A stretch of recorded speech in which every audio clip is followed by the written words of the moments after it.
Welcome, Wapham crew, new listeners, guys, gals, ghouls, friends, fiends, foes, anyone who's listening out there beyond the omniverse tonight. Secure your tinfoil hats, buckle down tight, and hold on loosely as we soar over the rocky tops of the La Platas on a rocky mountain high, get sucked into the vortex of the Four Corners, and settle down snugly at mile marker 420 in colorful Colorado. It is Sunday, July 30th, Monday, July 31st, for those of you across the pond and beyond. Good morning, good afternoon, and good evening to you, and welcome to We Are Paradox Media's Late Night in the Rockies. I'm your host, TessaTNT, and we are broadcasting live from the Mile High Clubhouse tonight. If you're listening live right now, you may be listening to us on KPNL Radio, which you can find at KPNL Radio at kpnl-db.com. You may also find us on eTalk Radio, which you can find at etalk.tv/radio. We're also live right now on Facebook, as well as Twitch and YouTube. If you want to find us in your free time, whether you're working it or working out, look us up under We Are Paradox Media at Spreaker, Spotify, Apple Podcasts, Google Podcasts, iTunes, iHeartRadio, Castbox, Tumblr, SoundCloud, TuneIn Radio, Deezer, Podcast Addict, Podcast Chaser, Podfine, basically anywhere you'd like to listen. Just recently I saw we're on Podbean, owltail.com, GeoSarn, and VLC. Pretty interesting. And being looked up and downloaded in so many different places. It's amazing how many different people and places, countries are listening or watching. Pretty awesome for sure. But yeah, that's just what I saw on Spreaker.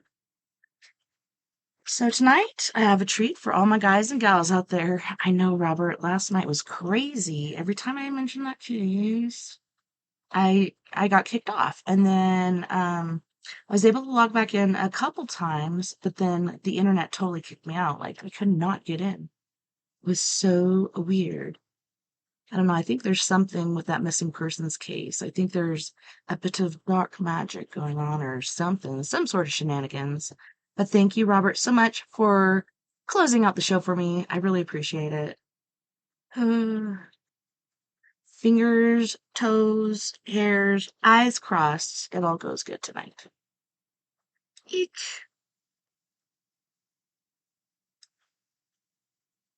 All right, so tonight we are doing story time with me, TessaTNT. Of course, we have Zebul, the world's 100 greatest mysteries. Strange secrets of the past revealed. This is by Randall Floyd. Before we do that, we're actually going to watch some videos together. What do you think? So I'm obsessed with this whole, Grand Canyon thing, etc. So that's one of the videos. But one that I have pulled up here, let me do the whole share screen thing. Okay, share screen.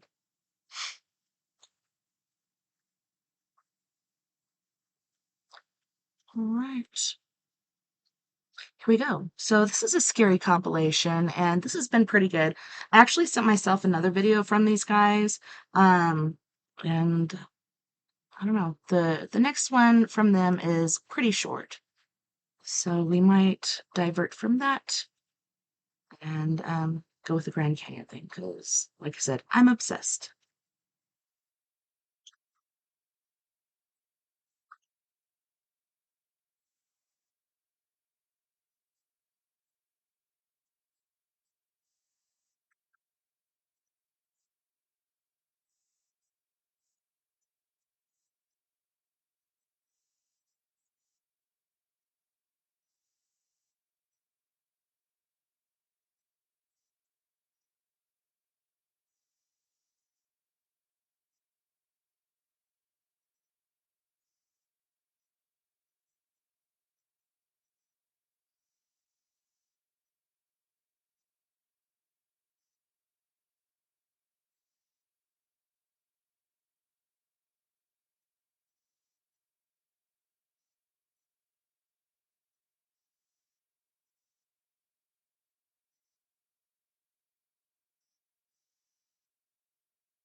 right there.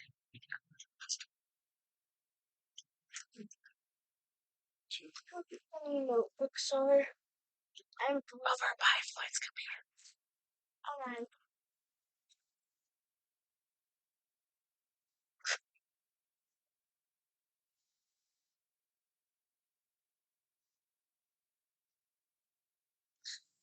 To me, it doesn't look like he's struggling to get on the staircase. To me, it looks like he's caught, he's trying to hide, and she doesn't even notice him.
Looks like a wedding dress and a veil.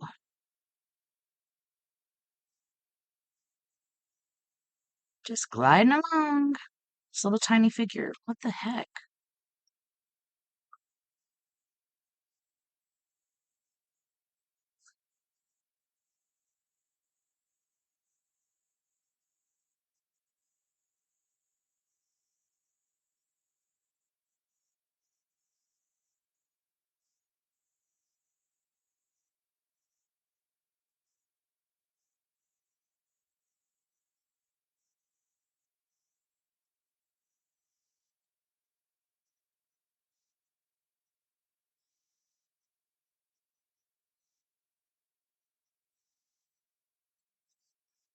Holy shit, it's the curtains!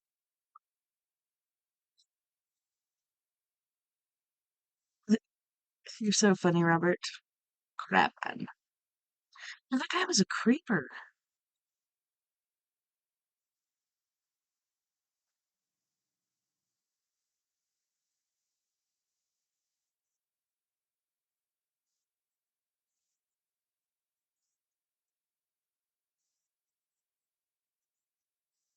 If a zombie apocalypse ever happens, like they're saying Oregon is where it's going to happen.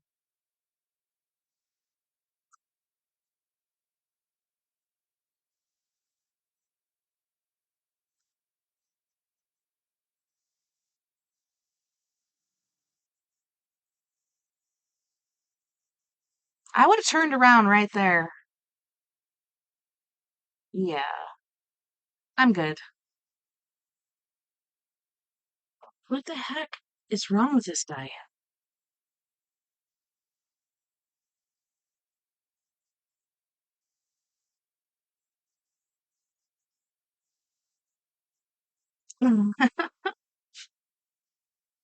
There's booty ahead.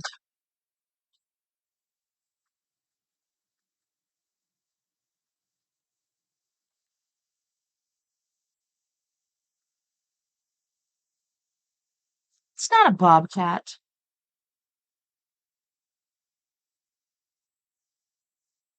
I think it's Bigfoot. That's what it seems like to me, but it's actually something else.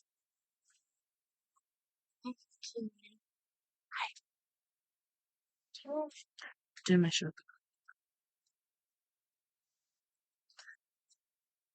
See, it's right here.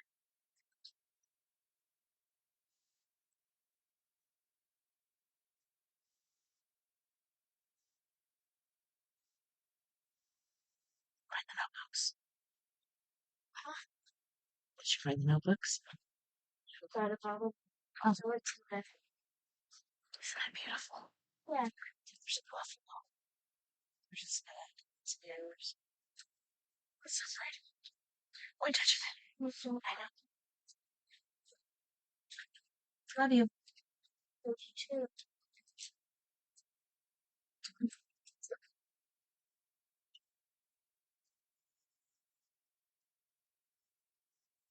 Mhm. Come close. Closer.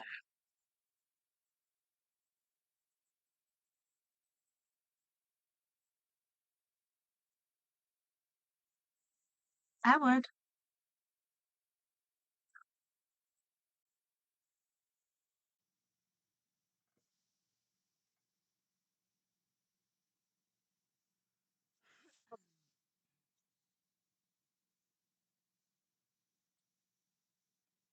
Damn you, CenturyLink. Alright, let's go back to screen share. Sorry, guys. Jeez, oh Pete, and the internet still works on my phone, and then this happens. Alright, going to share the screen again. Let's go back. Let's go back. Back in time. Going back in time.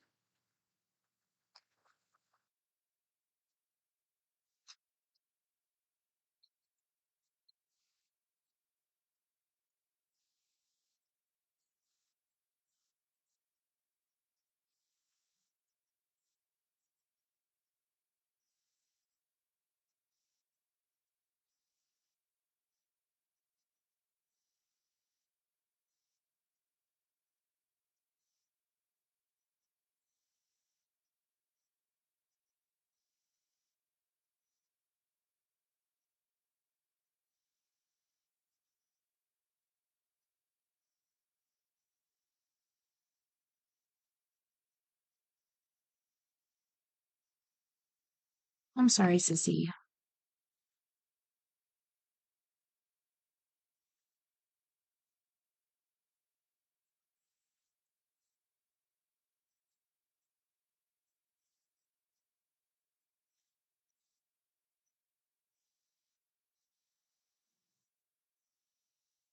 Angels.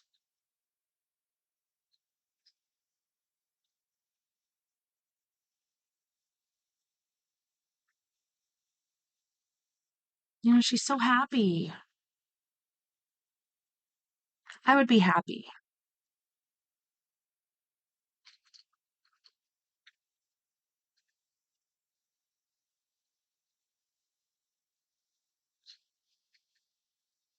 I think there's like 3 or 4.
It's funny how that happens. Like, not only are angels seen, but a lot of times old friends that have passed before you or family will come for you.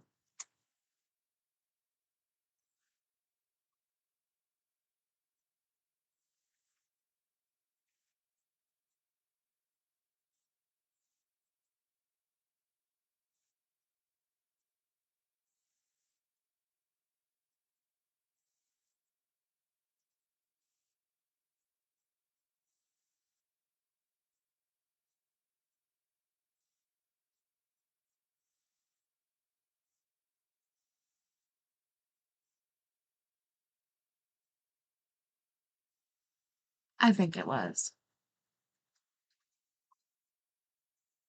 Number 4.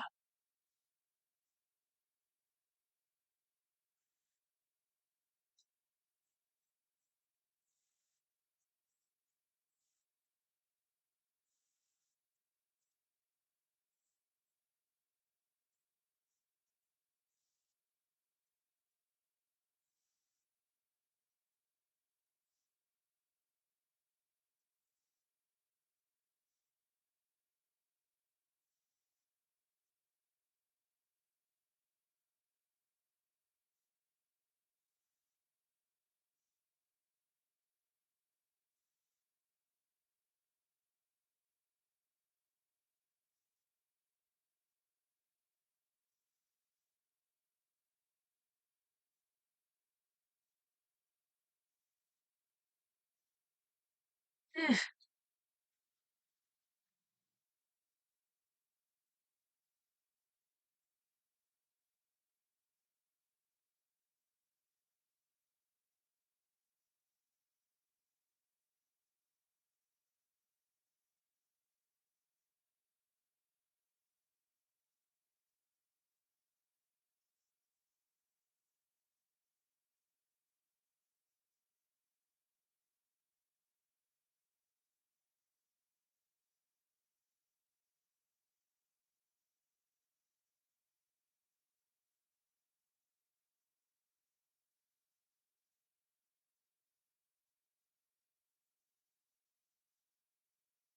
my goodness. The Grudge.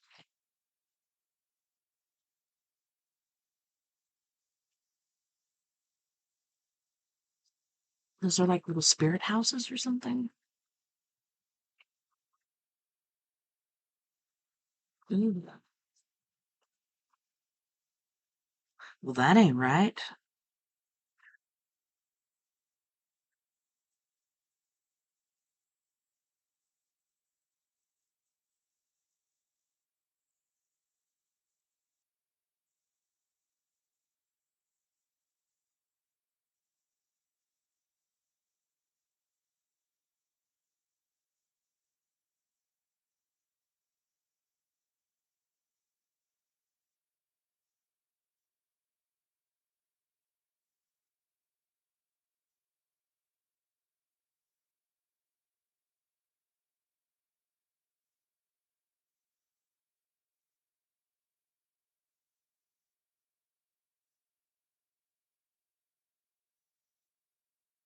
Well, that wasn't enough, right?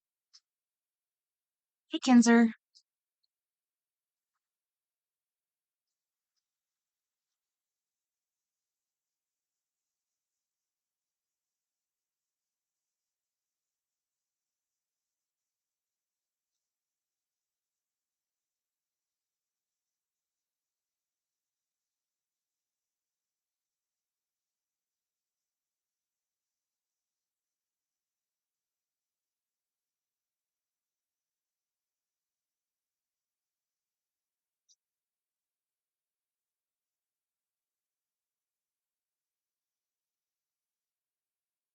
Did you see it?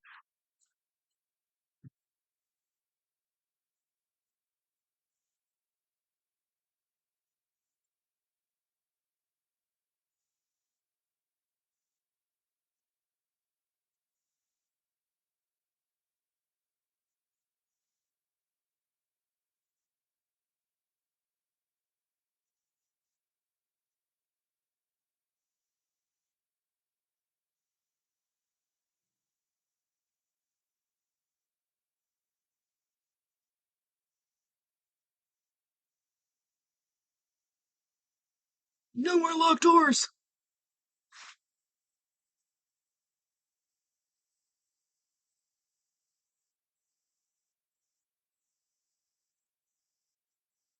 No.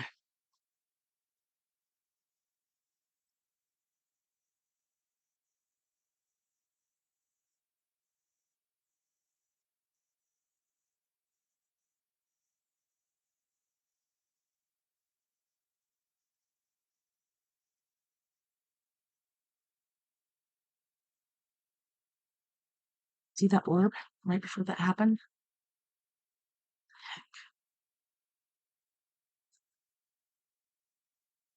Don't go in there. Don't do it. No.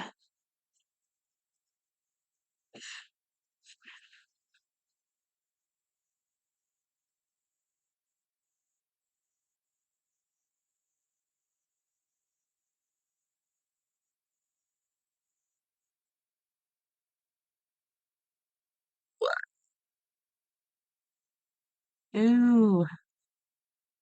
That is just weird. Why is that chair there? Like somebody's sitting there staring at the clock.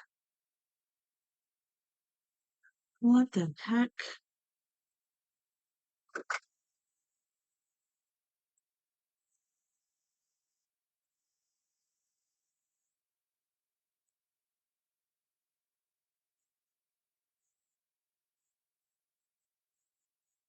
Told you not to go in there.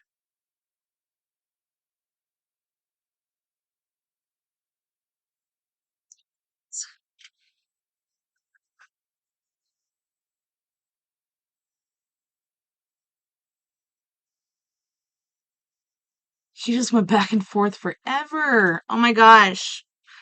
I told you not to go in there.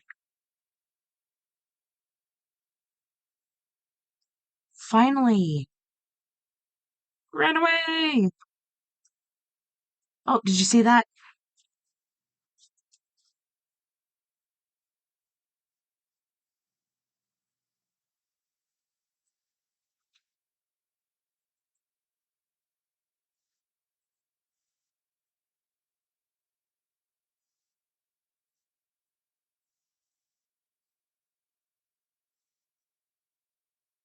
Right, Trizado?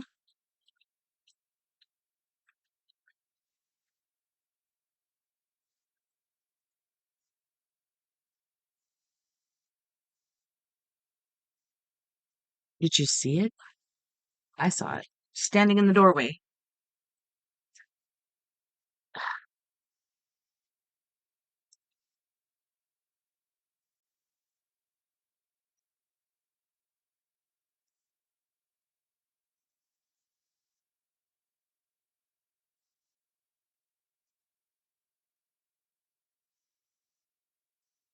I wouldn't.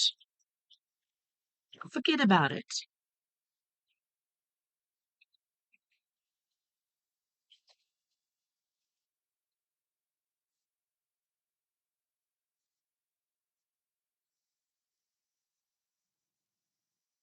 Number 3.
See it?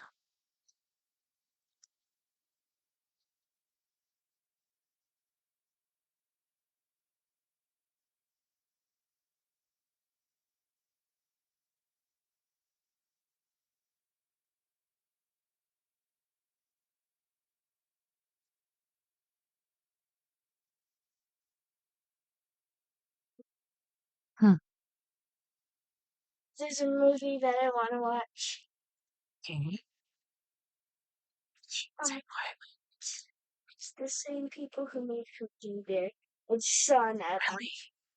Yeah, but Um, I just saw an ad on it and it's hilarious. do you know where to find it? Could be on Max. I think it's in the theaters. It's on what? I think it's in theaters. Because it said August 18th.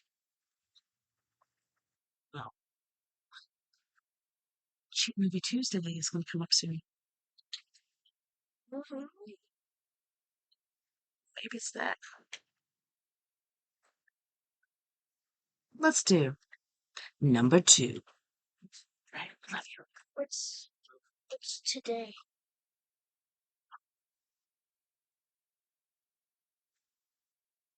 The 30th of July? Mm-hmm. Why is your calendar on August?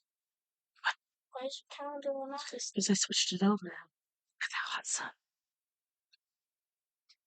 Love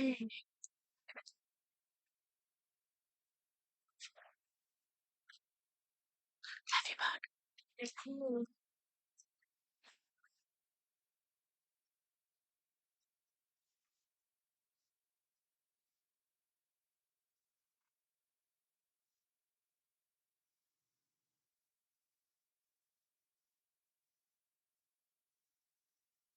Hey, Teddy.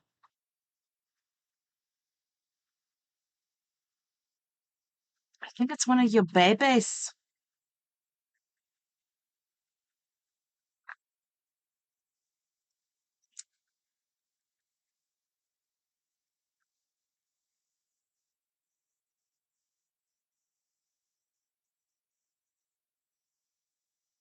I think it's one of the babies she miscarried, hanging out with their sibling.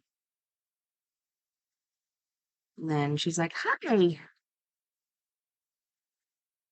She did.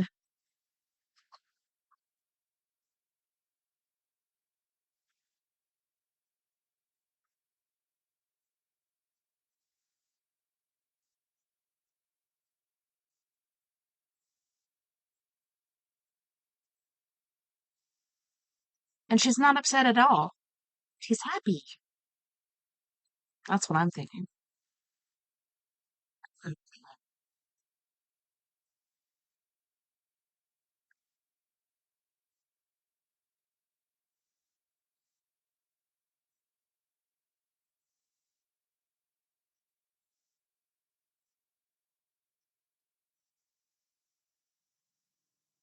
No, dude. Number 1.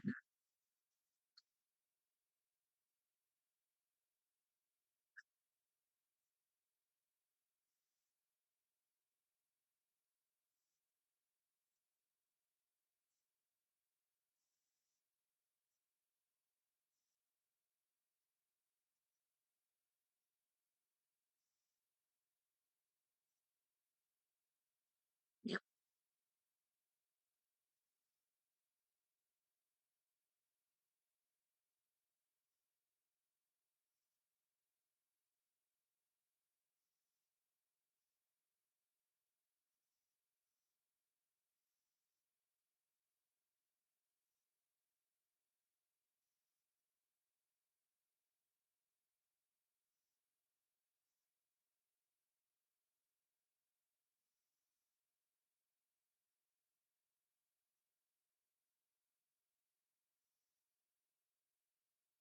It's like, where'd that rose come from? Yes, it's a plastic rose, but still really pretty.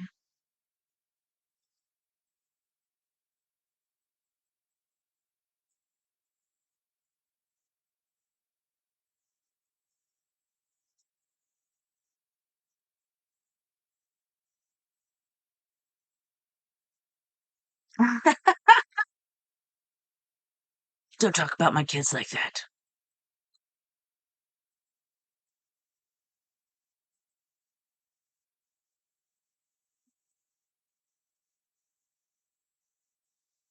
My gosh.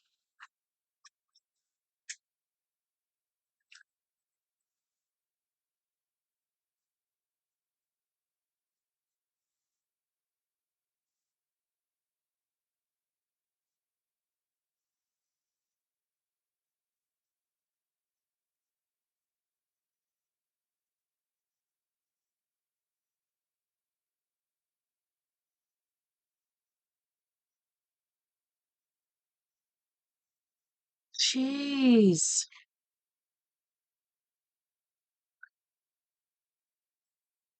So horrific.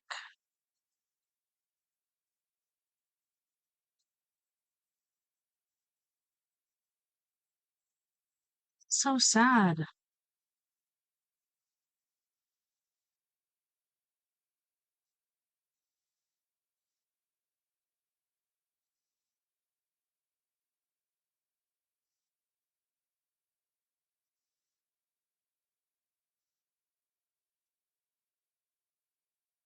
Which they did.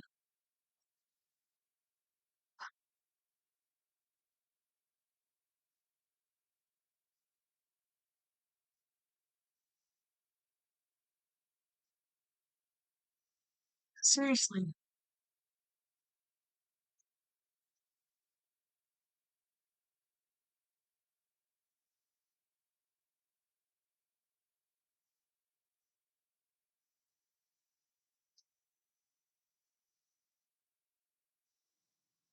Yeah, super cray cray.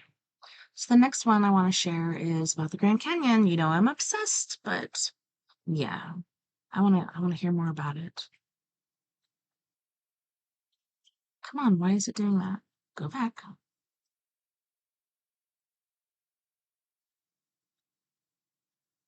Seriously? Oh, that's good. Grand Canyon. There's a lot of stuff happening right now.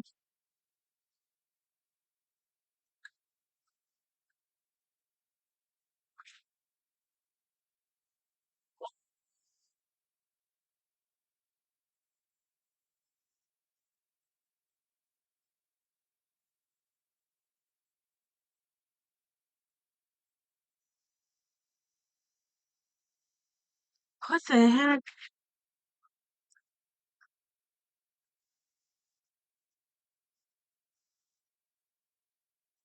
Telling you. Look at that.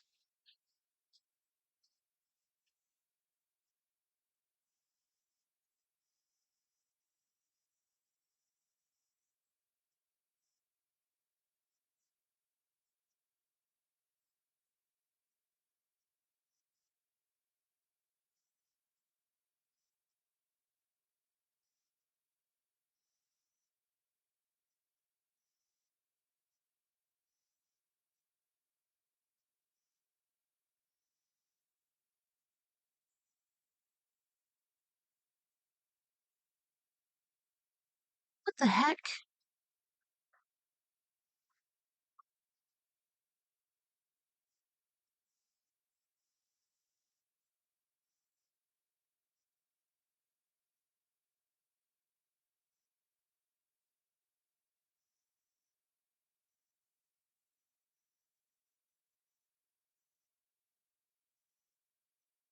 That's a giant bone.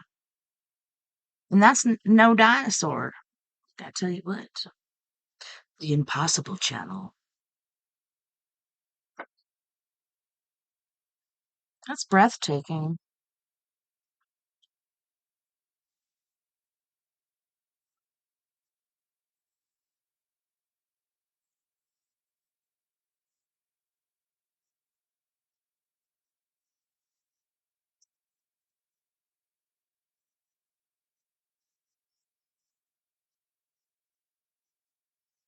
Well, yeah.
So pretty.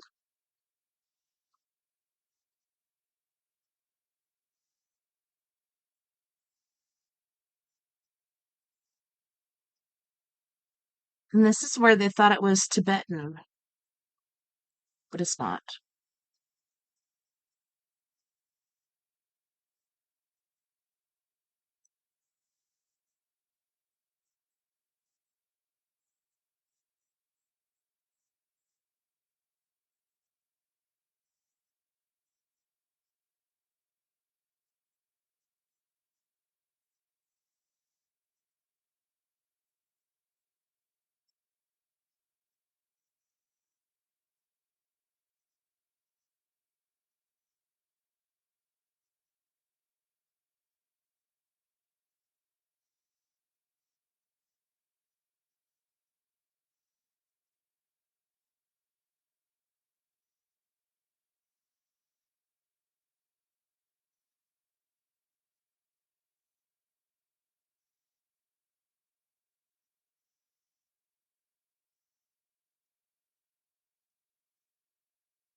Which it is. It's Egyptian.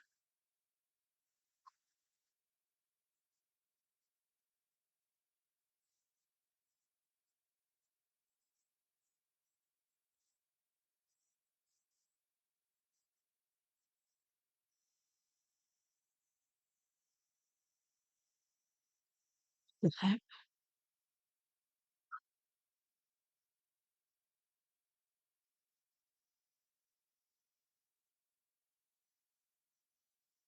What the heck?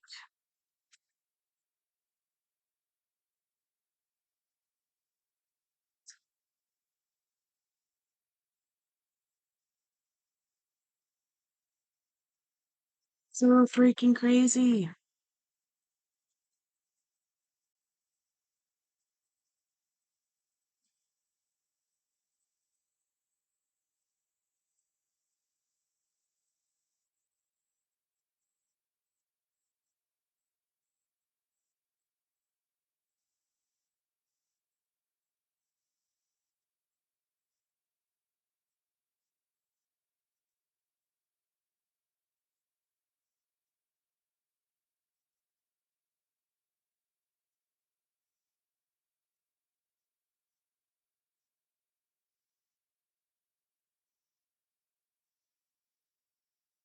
Giants.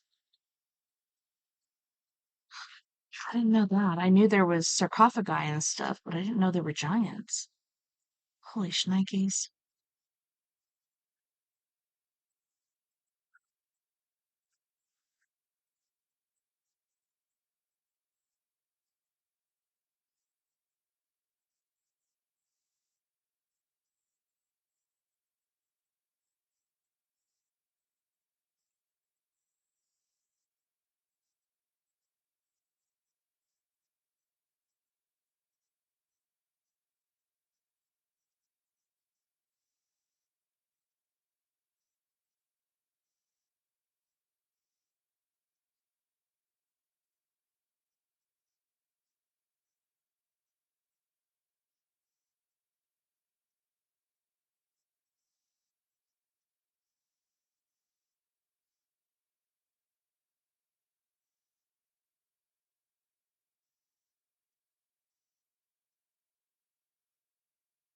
Didn't happen.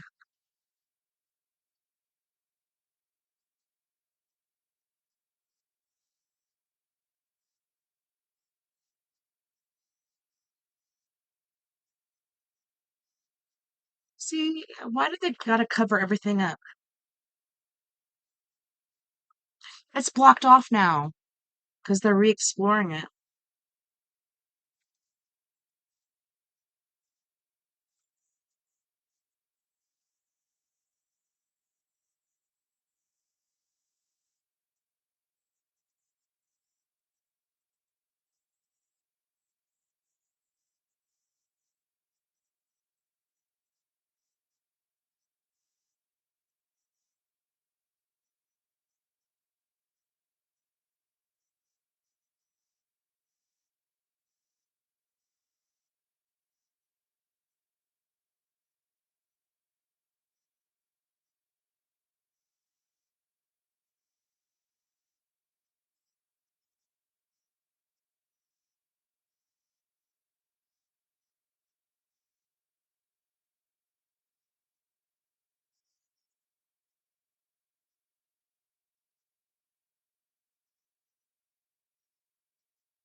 Become one of us.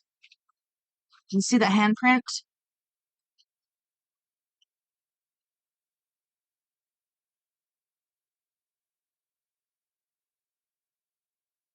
We're maidens.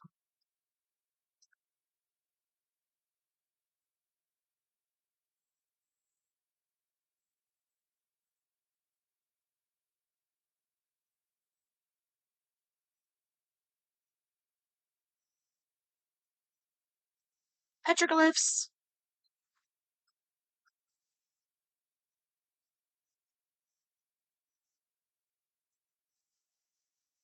Makes you wonder. The giants and the Egyptians.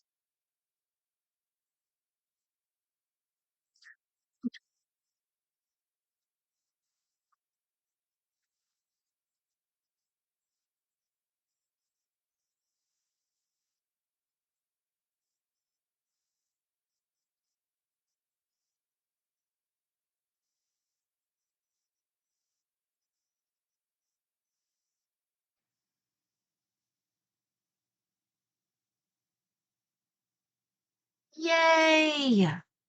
Oh, Pete.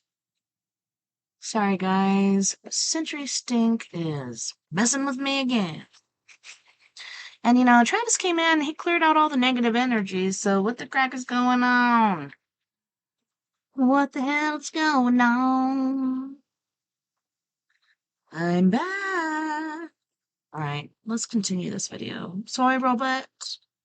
Sorry, Truesdale. Jeez, oh, Pete, this is insane. Alright, so let me see. Have to redo the screen share. Thanks, Truesdale. Like I was telling Robert on Facebook, I wish that we could afford CenturyLink. So maybe, like he said, start GoFundMe. I know GoFundMe takes a certain portion. Maybe Patreon, something to where instead of using CenturyStink, we could actually use Starlink or something. But here we go. Ready?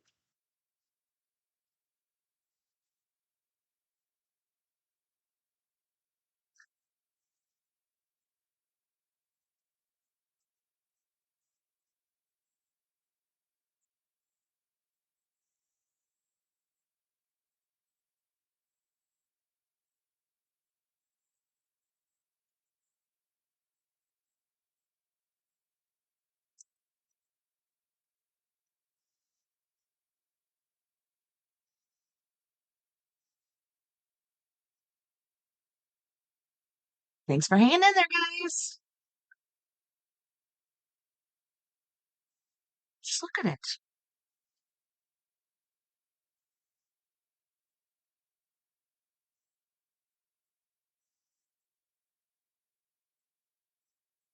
Those feet. Some pareidolia going on there. Extra phalanges and toes. It's a light bulb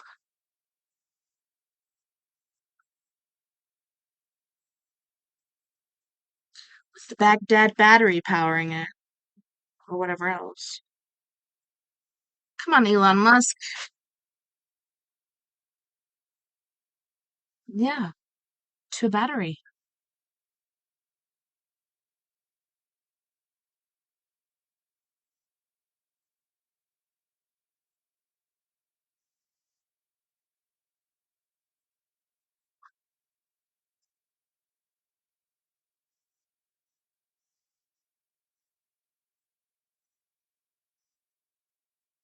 Yes, which we have.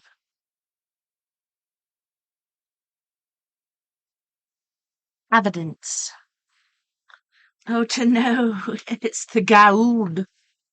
Not the gold.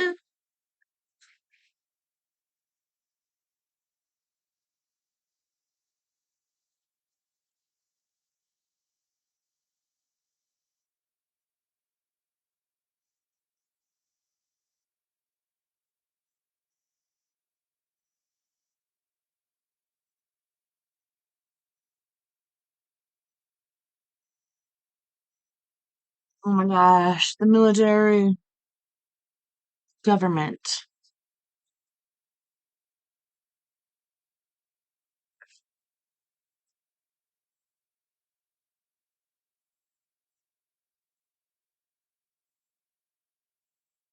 Is that a lens? Jeez.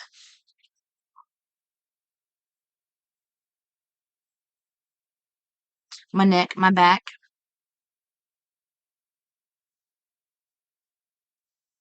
See?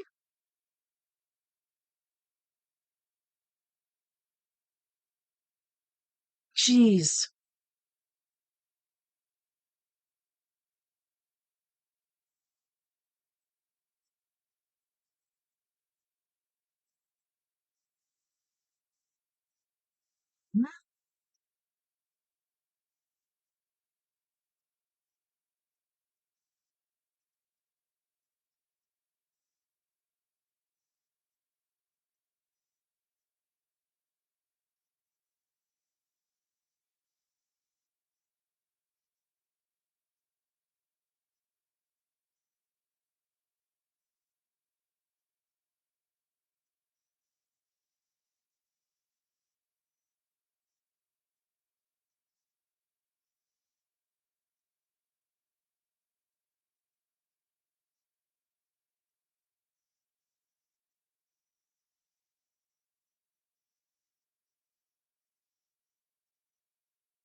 It's coming right for us. 1, 2, 3, 4, 5.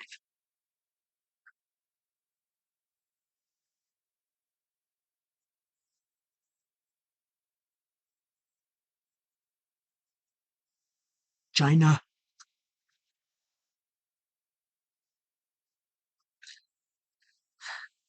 That's Cabo San Lucas.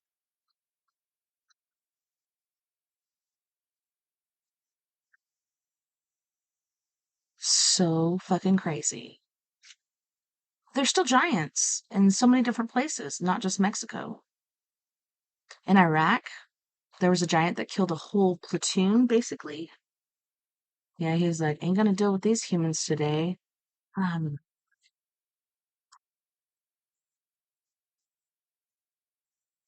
what not? Hey, that's my word. See, look at those extra toes.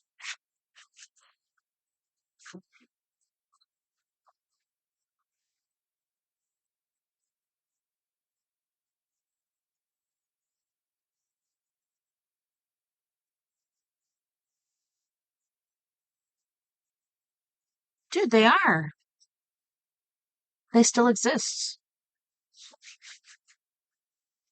Recently, they've been coming out of their caves and walking on top of mountains.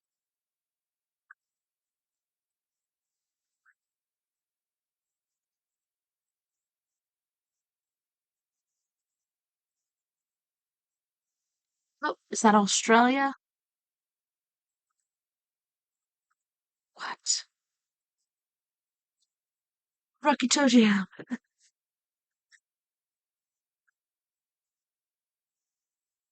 Greetings.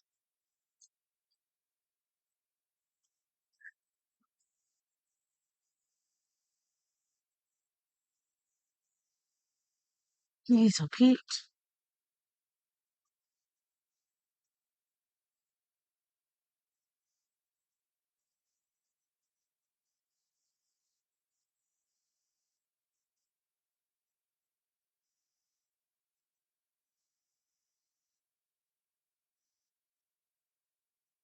Very old.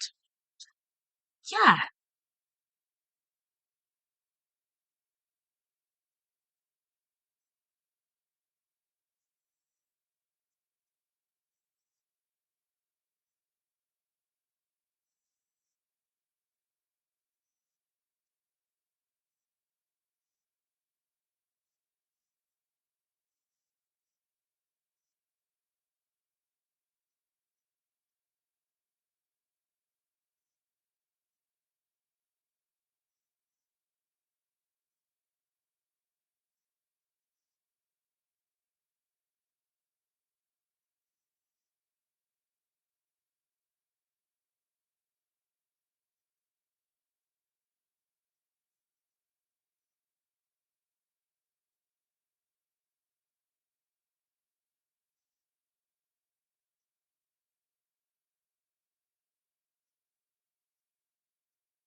Easy money.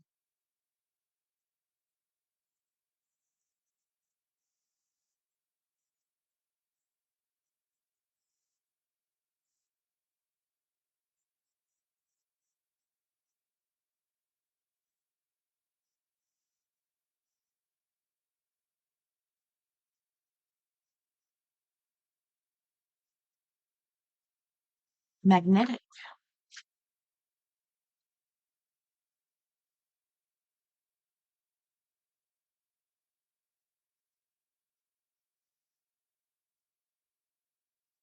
right?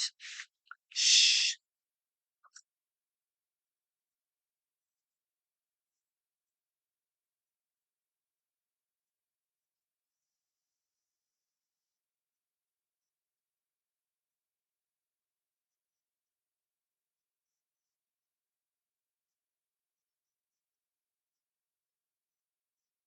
Wow.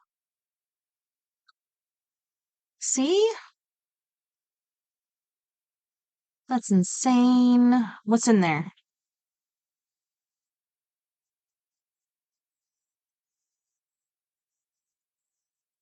Mm-hmm.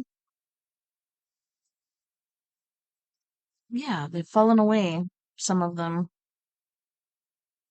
No.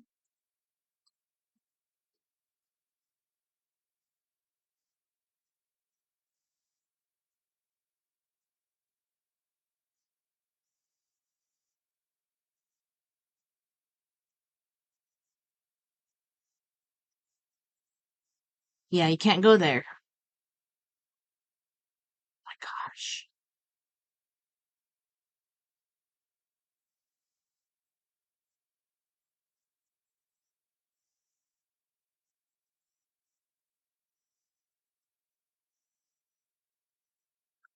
I think it's insane. Yeah, it's super crazy and intense. Makes you rethink that whole Book of Mormon thing, huh? But no, like it's gone all the way from the Grand Canyon up to Ohio. Like there's been different things found. And like I was saying about the LDS Church, the brass plates, that the angel Moroni came to Joseph Smith about, I believe that was Egyptian too. I think, I don't know, they came across the ocean, but I'm not sure. What do you think? Let me know your thoughts. But yeah, for sure, explorers extraordinaire. So we do have to go to our first music break. On this break, we have Mr. Jeff Hilliard from Los Angeles, California, with Consensual Sex Fan, Cock That Hills, Finger Bang Your Day, Mullitude, as well as Silicone Wave. You guys don't go anywhere. We'll be right back after this music break. Do you wanna go for a ride in my consensual sex van?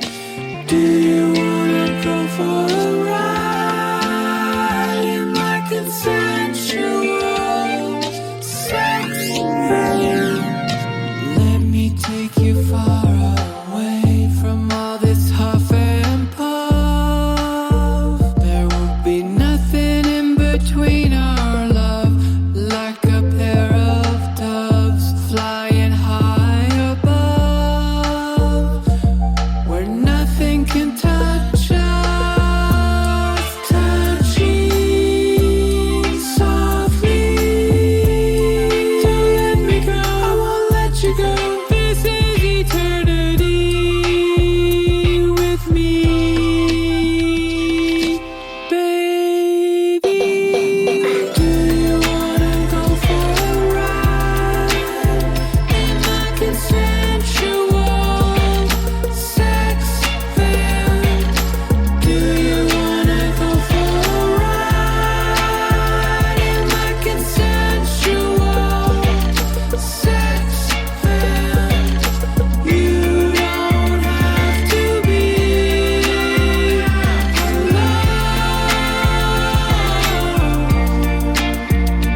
let's go, let's go, let's go, let's go. Just get in the van.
Desperate and pathetic. Nothing but a coward. You're a fool with nothing to offer. No one will ever believe you. They see you for what you are. You're just a fraud, a shell of a person. And now the power of the spirit of penetrate the demons. They love you. They enslave you into the dungeon of the hate. I am the son of a...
When your life is a never-ending train wreck, and you feel like you're drowning in a sea of regret, with a bit of oppression pressing down on your neck, it hurts so bad.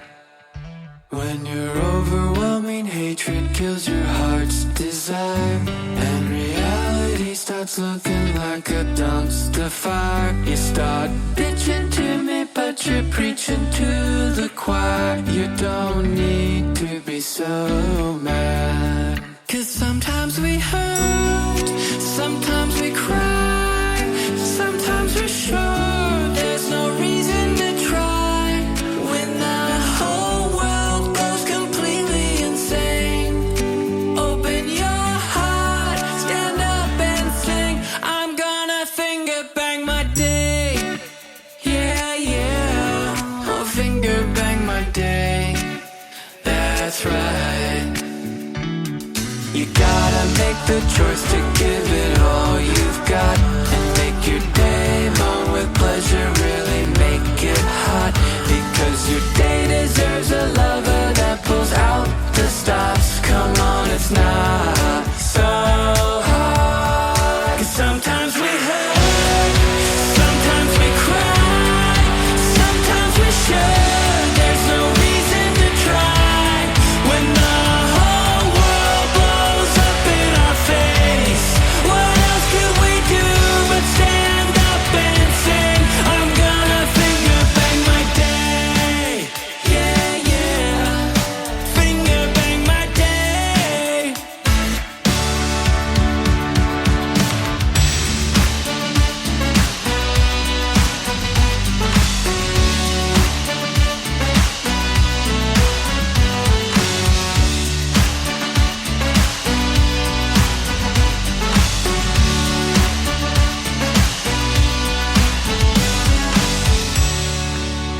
Hey, what are we really doing? We can't live in a world that has this much hate. We have to get honest with ourselves. We have to take stock in what our part is in all of this madness. We have to let go, and we focus on giving love, setting that intention. And each and every single one of us gets up every day with the intention to give love. And we do it. We go out there and we give love every single day. Each one of us gets out there and makes love to our day, giving our day a multiple orgasm. The whole world will be orgasmic for the rest of eternity. Sometimes we hurt, sometimes we cry, sometimes we're sure there's no reason to try.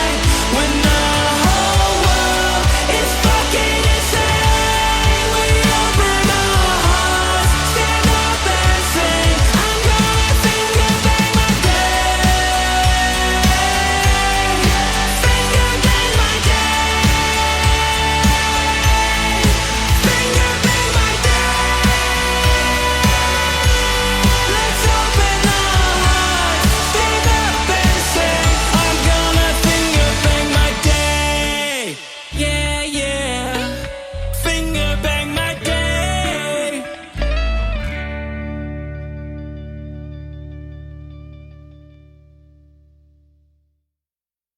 Drop a can it, drip, drip, drip. Drop a can it, drip, drop a can it, drip. I got molar moves, got that molar too. You think it's wrong? I could've had too long. Fuck that. Check these molar moves. You need a molar too. I can do no wrong. Back of the head long, never gonna cut it. All these hookers sweet on me.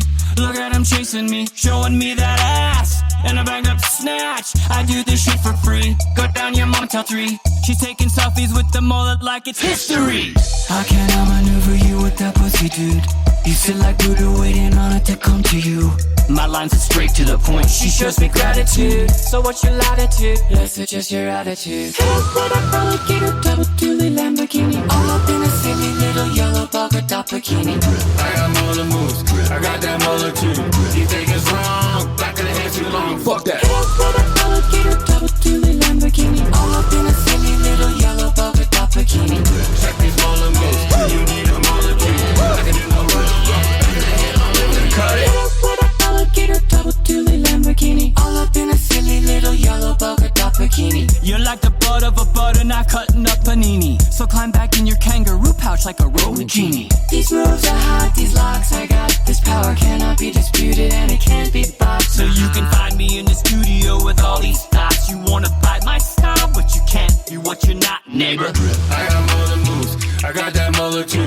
You think it's wrong? Back of the head too long. Fuck that. Check these molar moves.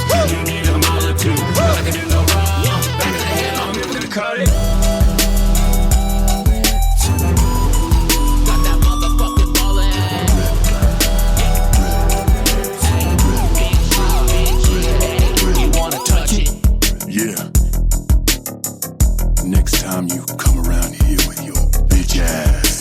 Just remember how my mullet makes your hoes pussy drip, drip, drip. I got mullet moves, I got that mullet too. You think it's wrong? Back of the head too long. Fuck that.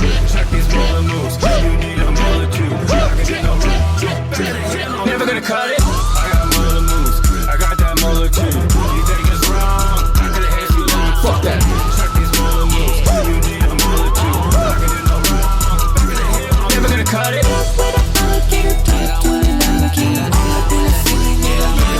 Never gonna cut it.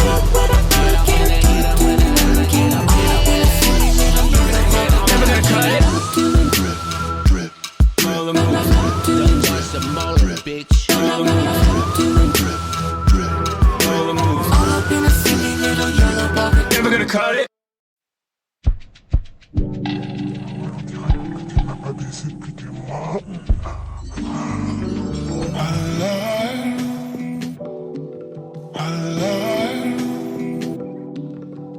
I just got a package, I can't wait to get home. I spent all day tracking the shipment on my phone, all that she was lacking. I ordered custom, I can't wait to get some. Take it to the bedroom, bitches always nagging. Now I got the air, I send the bitches packing. Going my way, I have a new attraction.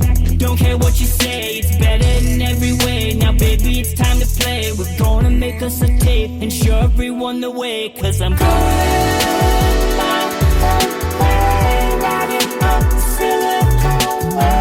I wanna see on the game with my new real dog. I'm gonna play. Just second way to Mount Silicon Way. She is here to stay. She's my new real dog, and it's time to play.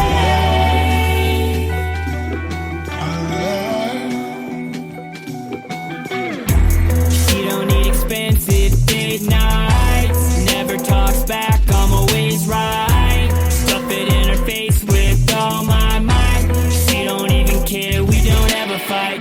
She never cries when I'm testing the suspension. We blow it up like it's fucking Armageddon. We make the videos because this is perfection. Look at this erection, I don't need protection. Cause I'm going my way, riding up the Silicon Way. I wanna see on the game with my new real dog. I'm gonna play. Just second way to Mount Silicon Way. She is here to stay. She's my new real dog, and it's time to play.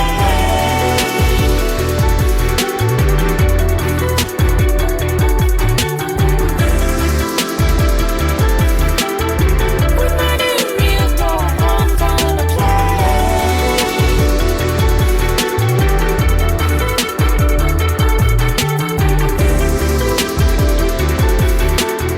She's my new real dog, and it's time to play. The woman of my dreams. Voulez-vous coucher avec moi? Fais-moi l'amour. Je suis amoureux. Je pense toujours à Enchanté, tu es charmant. ma chérie. Mon fruité dans une hostie. Ils étaient sur le nipple. Tu es chaud. Fais-moi It's like living on a super yacht, making love to a robot. It's like owning a football team, but having sex with a robot. It's like winning an Oscar and Emmy a Grammy when you're fucking a robot. It's like saving a family with a newborn from a fire, but you're fucking a robot.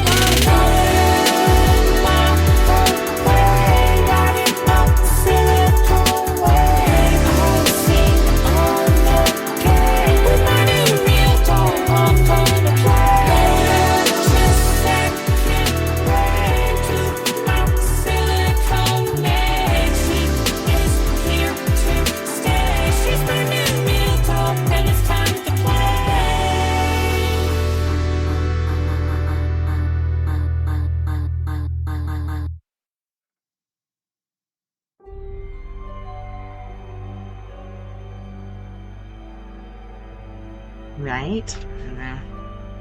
People in Japan are actually scared because their numbers are going down, and these guys are like fucking a robot. That's Jeff Hillier from Los Angeles, California. Make sure you tune into him. Check him out on YouTube. He's got some epic videos. He's been winning all kinds of awards, etc. It's pretty badass. What the heck is going on? No, I did not ask for this. Go away. Thank you.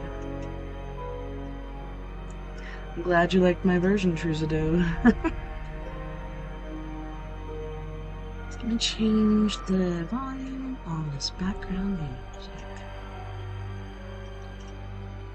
Leave it at a 70.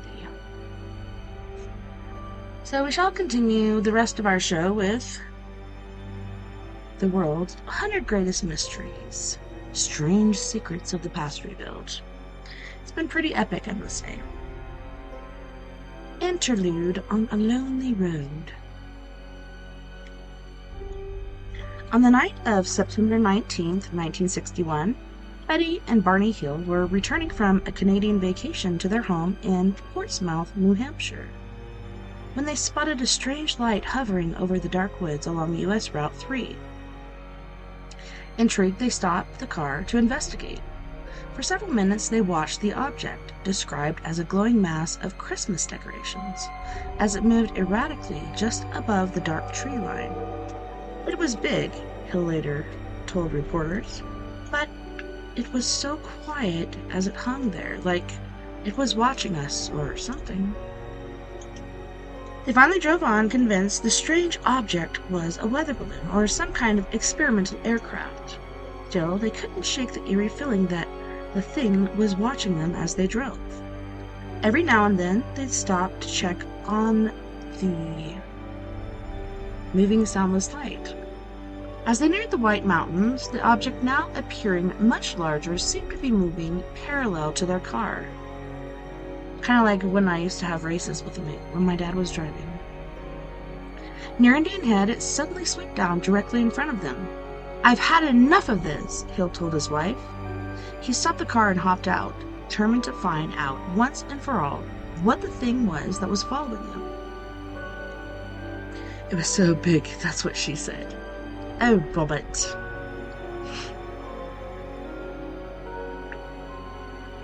"I don't believe it," he shouted to his wife, who stood on the opposite side of the car but could not see the humanoid figures. "This is ridiculous." Hill later said the creatures were dressed in shiny black uniforms that looked like leather and wore caps with visors. That sun is pretty hot. It's funny, I just changed the calendar over and it's a flaming ass red sun. Kind of tells you how the summer is, and it's kind of predicted there in my calendar.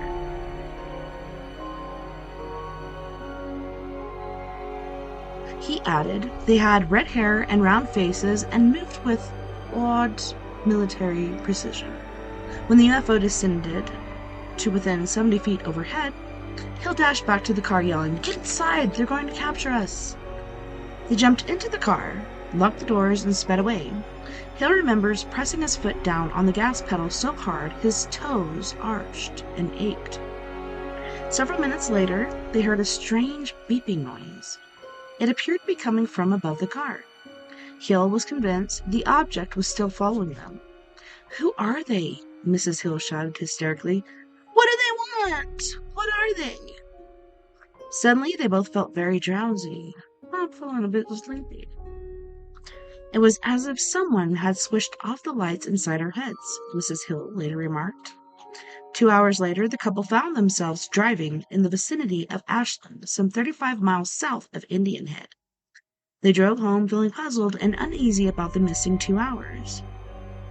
Where had they been? What happened to the strange object chasing them? The next day, they reported their experience to officials at Peace Air Force Base. A few days later, Mrs. Hill called the National Investigations Committee on Aerial Phenomenon, NICAP, in Washington, D.C. A special investigator was sent to document their story. In the days that followed, Mrs. Hill experienced recurring nightmares in which strange men dressed in matching uniforms and military caps would halt them in the middle of the road. Each time, the leader would assure the couple they would not be harmed. Then the Hills would be led aboard a disc-shaped craft and examined. Samples of hair, fingernails, and scrapings of skin would be taken from Mrs. Hill in addition to a long needle that was inserted into her navel. Afterward, the couple would be returned to their car and allowed to drive home. In the weeks following their ordeal, the Hills began to experience unbearable feelings of anxiety and dread. Eventually, they were put in touch with Benjamin Simon, a prominent Boston psychiatrist who specialized in treating personality disorders and amnesia through hypnotherapy. Starting in January 1964, Dr. Simon treated the Hills for 6 months. During this period, under time regression hypnosis, some amazing details were revealed about their experience. One of the most fascinating aspects of the case concerns a strange star map. The leader showed Mrs. Hall when she asked him where he was from. The map was drawn by Mrs. Hill under a deep hypnotic suggestion. Years before, astronomers would discover a cluster of stars near 2 stars called Zeta Reticuli that is amazingly close in configuration to the map sketched by Mrs. Hill. What happened to the Hills on that dark night in 1961? Did they actually encounter a UFO? And were they taken aboard and examined by humanoid-like creatures from another world? Or, as is the opinion of Dr. Simon, was the couple's account of their abduction by UFO nauts nothing more than fantasy? I don't think so. That's pretty ridiculous. Dr. Alan Hynek, an internationally respected scientist, former member of the Air Force's Project Blue Book, and head of NICAP at the time, thought otherwise. In published reports, he stated his belief that something extraordinary had happened to Betty and Barney Hill on that lonely New Hampshire road. So, I think this is one of the first most documented cases, and it's pretty intriguing to me. Pretty strange indeed. Hoaxes and outlandish claims. Mask of Agamemnon. I've gazed upon the face of Agamemnon. Hello, Lizzie, I miss you, bitch. German archaeologist Heinrich Schliemann wired a newspaper in November 1876. The lofty announcement came only days after the businessmen had returned, and turned archaeologists claimed to have excavated one of the world's greatest archaeological treasures, a golden mask said to be a portrait of the mythological Mycenaean king who led a Greek army against Troy. Not Troy. Schliemann, whose discovery of ancient Troy 5 years earlier had made him an international celebrity, boasted to King George of Greece, "With great joy I announce to your majesty that I have discovered the tomb proclaimed to be the grave of Agamemnon." The mask, which he described as being in a perfect state of preservation, was one of several unearthed in shallow graves of Mycenae. Scholars held it as the most important, however, because it supposedly portrayed the likeness of the fated Bronze Age leaders.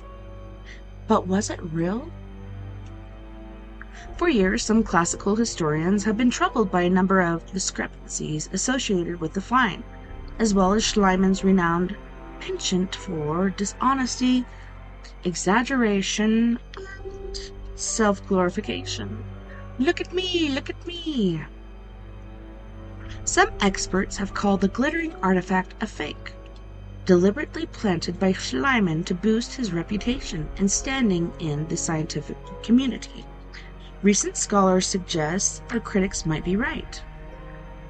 3 decades ago, William M. Calder III, professor of classics at the University of Illinois, and Urbana-Champaign fired the first salvo in the debate when he questioned the veracity of several claims in Schliemann's autobiographical writings by Dr. Calder, an award-winning author and editor of numerous books in the 19th century, classical studies, and accused the German archaeologist of faking several important so-called discoveries, such as a bust of Cleopatra he claimed to have found in a trench at Alexandria in 1888.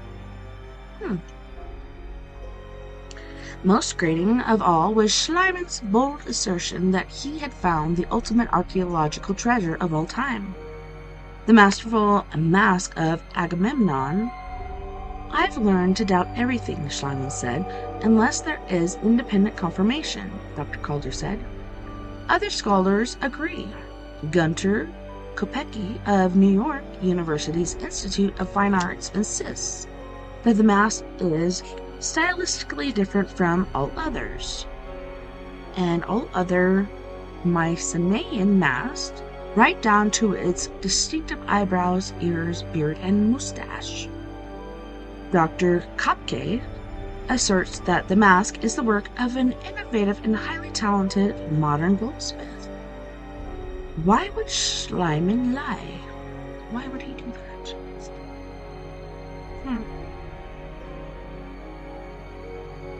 Scholars point to several reasons that might have motivated him to manufacture, bury, and excavate the mask.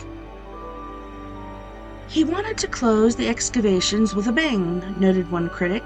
He also desperately needed a Hirschbild,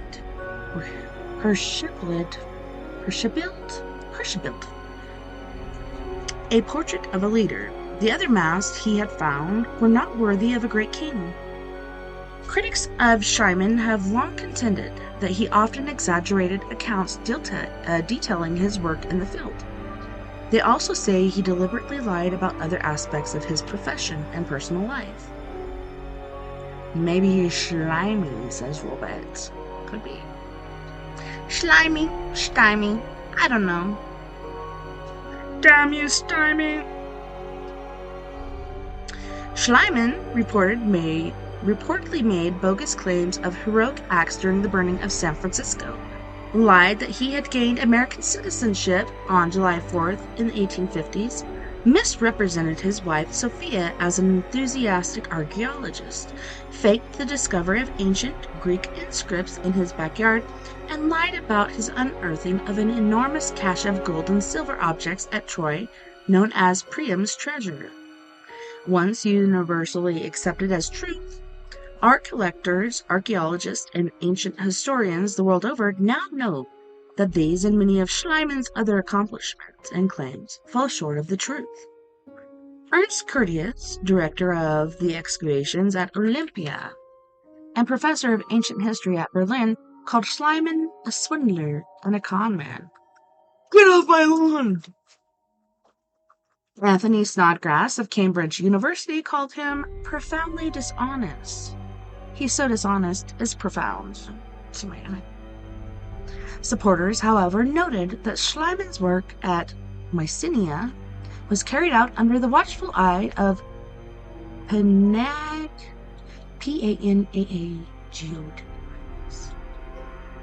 Panagius or Panagiotis Stamaticus, a respected scholar. They say it would have been possible for Schliemann to have faked discoveries under such scientific scrutiny. It's really hard to say. I don't know.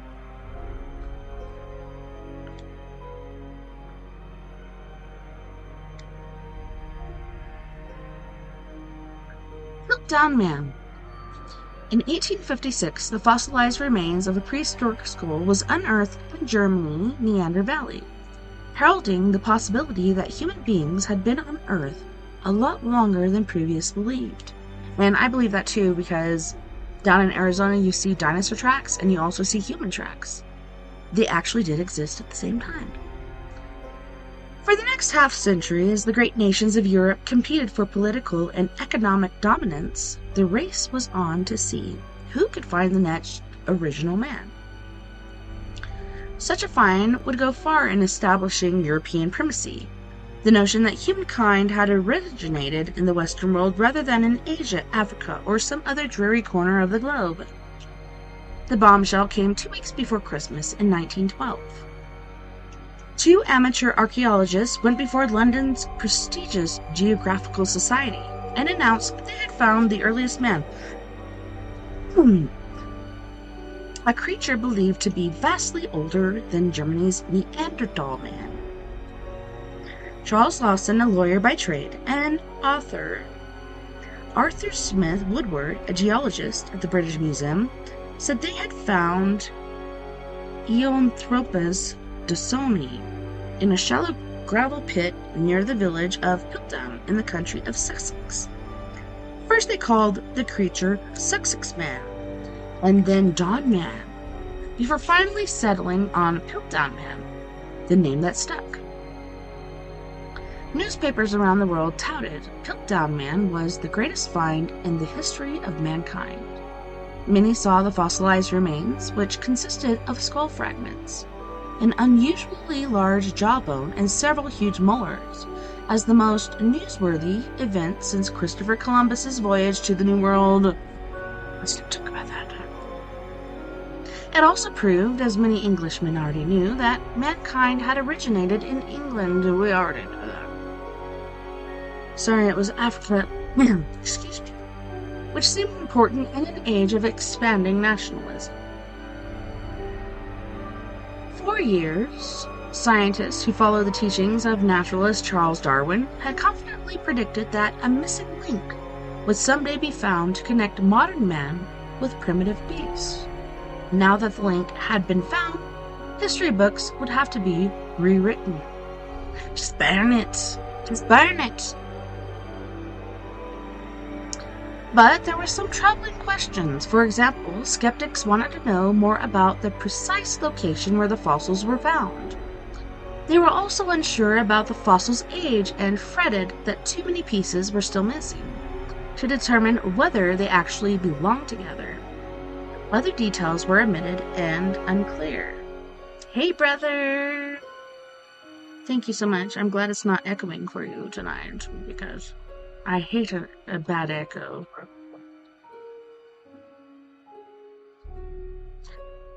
Some came to see the whole thing as a sham. Particularly disturbing was the fact that the fossil pieces were kept securely locked in the British Museum and placed off-limits to outside investigators. How could reputable scientists make a determination if they weren't allowed to see the specimen with their own eyes, touch it with their own hands? You better make sure you're wearing gloves, right? Because you don't want to degrade this piece of evidence. It wasn't until many years later, in the 1950s in fact, that modern technology proved the skeptics had been right all along. Using a newly discovered fluoride dating method, paleontologists and anatomists at the British Museum and Oxford University found compelling evidence that Piltdown Man was not nearly as old as claimed. In fact, they said, it was a fake. You fake, you phony, what the heck? Among the joining revelations, the jawbone was from a modern orangutan. Some of the teeth had been filed flat to make them appear more human. As for the skull bones, chemical analysis indicated it was from a fairly modern human between $20 and... Okay, so it looked like $20, but it's 520 and 720 years old. Some of the bones had been stained with chemicals, others with ordinary paint, to make them look extremely old. On November 20th, 1953, Oxford paleontologist Joseph Wiener and paleontologist Kenneth Oakley presented their findings to the Natural History Museum. The Piltdown Man was a most elaborate and carefully prepared hoax, they wrote. The faking of the mandible, aka jawbone, is so extraordinarily skillful, and the perpetration of the hoax appears to have been so entirely unscrupulous and inexplicable as to find no parallel in the history of paleontology discovery. paleontological discovery. The news was shocking. Piltdown Man hoax was exposed, announced the New York Times. Part of the skull of the Piltdown Man, one of the most famous fossil skulls in the world, has been declared a hoax by authorities at the British Natural History Museum. Thus ended more than 4 decades of rumors and uneasy speculation among the world's leading scientists. In the process, fortunes had been lost, reputations ruined, and careers cut short. Just call the History Channel. They'll make a show about it, right? But science and the search for truth suffered worst of all, as many people now viewed science as fallible and scientists as corrupt.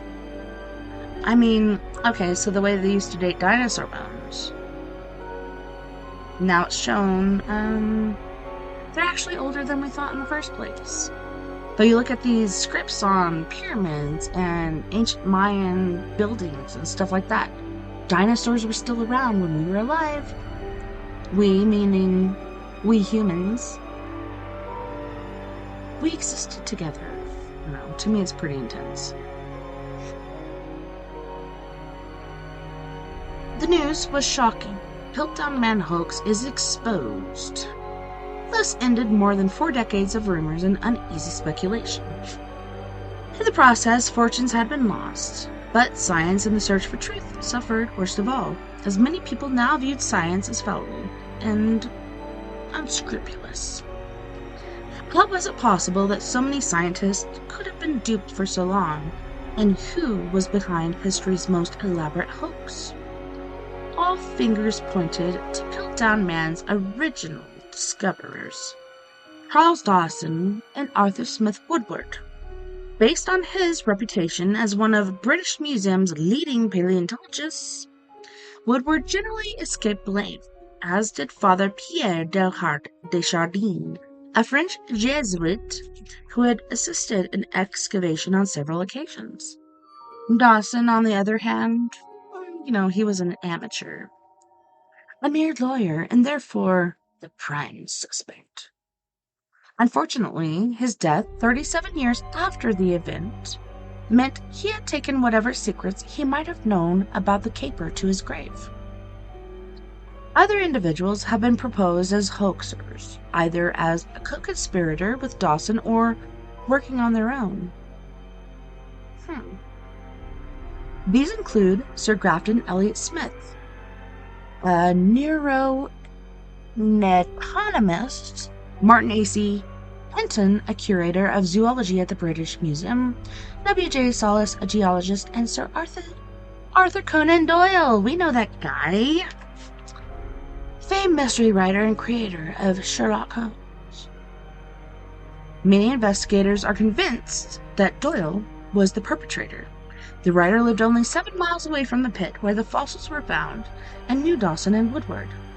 The most compelling evidence linked him to the hoax, and it can be found in one of his books, The Lost World, an adventure yarn about ancient men, prehistoric beasts that was published in 1912. According to some researchers, there are numerous passages and clues contained in the book that indicate he was behind the scheme. As far as motive goes, some have speculated that Doyle had a grudge against mainstream scientists as a whole because they frequently ridiculed his strong personal belief in spiritualism. The Piltdown hoax might have been his way of getting back at them. So yeah, he did a whole little hoax there. Anywho's, we are going to go to our second music break. On this break, we once again have Mr. Jeff Hilliard. He is amazing. Like I said, go check him out on YouTube. He's got so many award-winning videos, and Consensual Sex Band is one of my favorites, as well as Abandoned, which is coming up next. So on this break, we have Jeff Hilliard from Los Angeles, California with Abandoned. Then we have Miss Mia Savage, who is originally from the Phoenix area. Sometimes she lives here in Bayfield, but she's been trying to grow her little tiny wings. So she's getting her pilot's license in Phoenix right now. Thus, she is not here at the moment. It's so hot down there, I don't even see how she could stand it. but not a phase. Your skeleton, the bottom line, and then we'll come back with Lumerian crypto. You guys don't go anywhere. We'll be right back after this music break.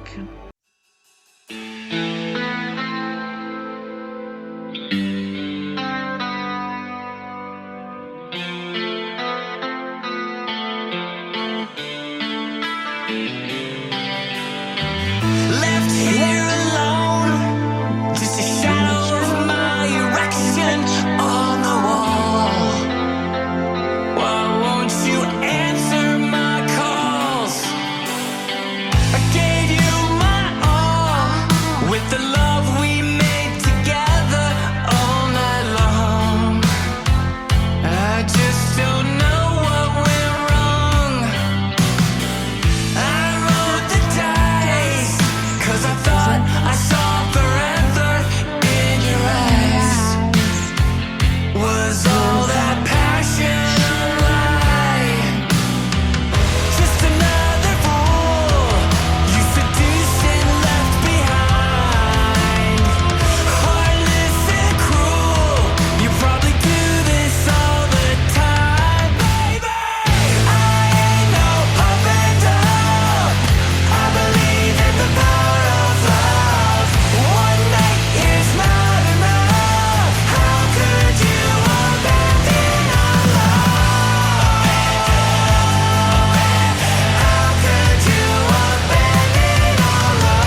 are in the third hour of videos and story time with me, TessaTNT. Thank you so much for hanging out. I almost said with us, but with me. Thank you, Truzido. #1 fan status. I tried to spell that and say that correctly, but it just didn't work out. Anyways, back to this book. The world's 100 greatest mysteries, strange secrets of the past revealed. This is by Randall Floyd, and he's an amazing writer, I must say. I've been really enjoying this. Kingston Stone! Speaking of Kingston, I was just watching a video about him earlier where he takes jewelries and jets and all this other stuff and doesn't pay for it. Come on, Sean Kingston. Anyways, it's kind of closely linked to the whole Egyptian thing. Kingston Stone. Late one afternoon in 1908 or 1998, Olaf Aldman, a successful and respected Minnesota farmer, was pulling up tree stumps on his farm near Kingston, where he unearthed a strange stone buried at the base of a poplar tree. Intrigued, Aldman called his son over to help him pull the stone free and get it from its tangled roots and clean it off. Unable to read the strange chicken-like scratchings on the stone in the face of the stone, they put it away in the barn and forgot about it until several years later, when they showed it to a Norwegian neighbor. The neighbor, Nils Flatten, got excited when he saw the inscriptions on the 200-pound chunk of gray sandstone. So excited, he took it to the downtown bank where several scholars were brought to examine it. When translated, the inscription described a bizarre but heroic tale about a band of Atlantic Ocean and continued westward across the New World to what is now Minnesota. Oh my gosh.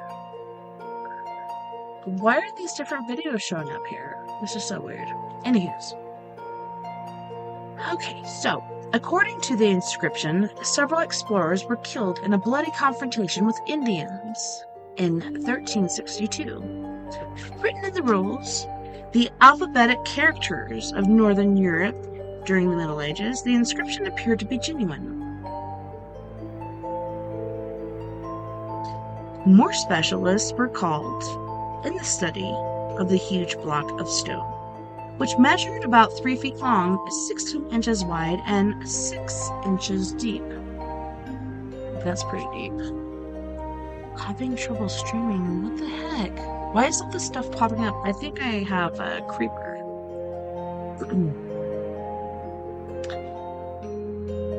Written in runes, the alphabetic characters of the Northern European during the Middle Ages, the inscription appeared to be genuine.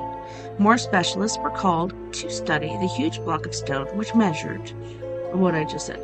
University of Minnesota historian O.J. Breda was one of the first scholars to examine the stone. He declared it a genuine artifact and published the first translation. 8 Swedes, aka Goths, and 22 Norwegians on an exploration journey from Finland westward. We had our camp by 2 rocky islands, 1 day's journey north of this stone. We were out fishing one day. When we came home, we found 10 men red with blood and dead. AVM, save us from evil. We have 10 men by the sea to look after ships, 14 days' journey from this island near 1362. Professor Breda and others who examined the stones saw it as a historic account of an amazing and true story of courage and survival in the New World by a band of plucky Scandinavians. Others weren't so sure about the relic. Most scholars who looked at the tombstone looked slab. They insisted that the relic was nothing more than a crude forgery. With the exception of a few alleged runes scattered through the Midwest, there is no evidence the Vikings ever set foot in Minnesota. I'm telling you, they went up rivers. It's like the Egyptians went across, the United States. Professor Breda and others who examined the stone saw it as a historical account of amazing and true courage, and a survival story in the New World by a band of plucky Scandinavians. Others weren't so sure about the relic. Most scholars who looked at the tombstone-looking slab insisted that the relic looked nothing more than a crude forgery. With the exception of a few alleged runes scattered throughout the Midwest, there is no evidence that the Viking ever set foot. But the controversy surrounding the so-called Kensington Stone evoked a rash of stories about Viking landings. And there is evidence that Scandinavians had preceded Christopher Columbus to America. I'm telling you, Christopher, he's just like, look what I did. He didn't really do that. Scholars now know that Viking explorers and settlers did reach the shores of North America, at least 5 centuries before Christopher Columbus's landfall on San Salvador. Only a few consider it possible that a band of Scandinavian explorers could have journeyed as far as Minnesota. As comforting as that thought might be to the many inhabitants of the state who trace their ancestry to Scandinavia, I'm telling you, they would land on the shores and then take their little tiny, paddle boats, aka canoes, and they'd go up the river and divide and conquer. Let's rape and pillage. With the Kensington Stone in possession, Holland sought of academia as he lobbied to prove that the Vikings had made it to Minnesota, and perhaps elsewhere in North America in the 14th century. He claimed that there was an expedition led by Paul Knutson or Christianize the Vikings of the West, and that this story curtails with it the dates given on the stone.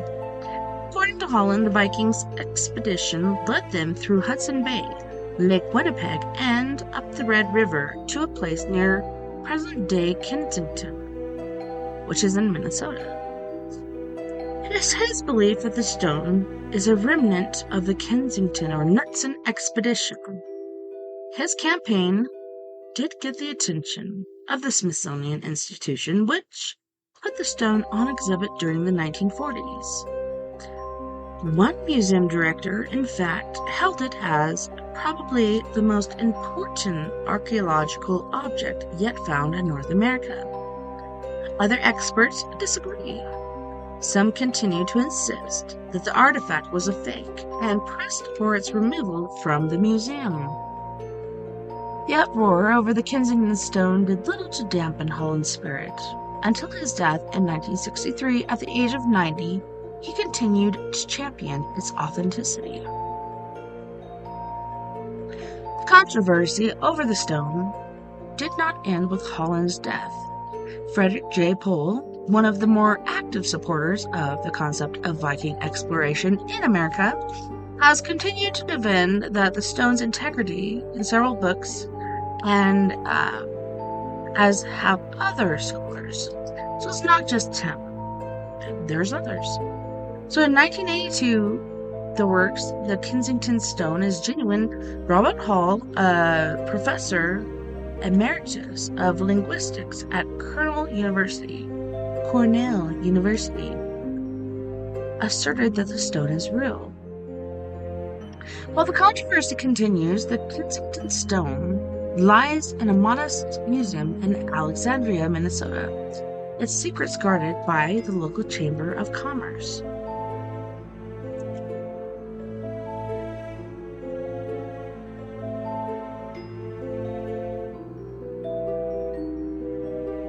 What the crack? How is this still not live? I don't get it. Anywho's. Flat Earthers? You want to talk about it? Like here we go. Astronaut Neil Armstrong thrilled the world on July 20th, 1969, when he set foot on the dusty surface of the moon for the first time and proclaimed, "One small step for man, one giant leap for mankind. Not only was the historic lunar landing an inspiring technological achievement, it also laid aside a number of age-old myths about the shape and size of the Earth and its place in the solar system. Since ancient times, people had believed that the Earth was flat, not round. Or was it round and flat? I don't know. As Christopher Columbus and other 15th century explorers would later prove wrong, even though the Greeks had assumed the world was spherical. Many scholars ascertained that the North Pole lay in the center of the pancake-shaped plane. Another common assumption was that the Earth was stationary in space, and that the Sun and stars revolved around it. Since the Earth was home to gods and special creators, Adam and Eve, this made perfect biblical sense to so-called flat earthers who continue to deny the existence of a spherical world and even scoffed at the great voyages, claiming most were either elaborate hoaxes or out-and-out lies. Kind of like the moon landing, right? What the heck is really going on?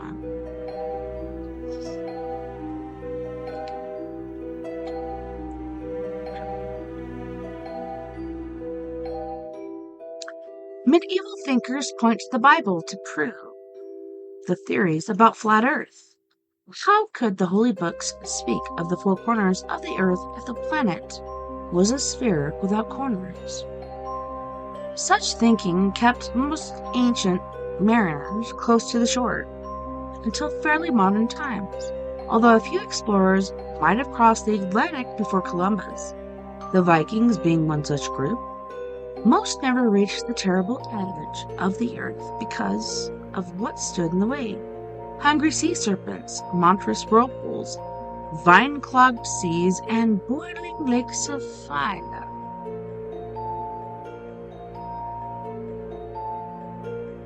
Belief in a flat stationary Earth did not die out, even after Ferdinand Magellan circumvented the globe in 1519 and failed to report any sea serpents, giant whirlpools, or tangled, burning seas.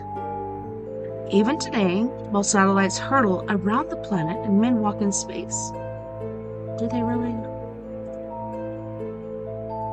I don't know.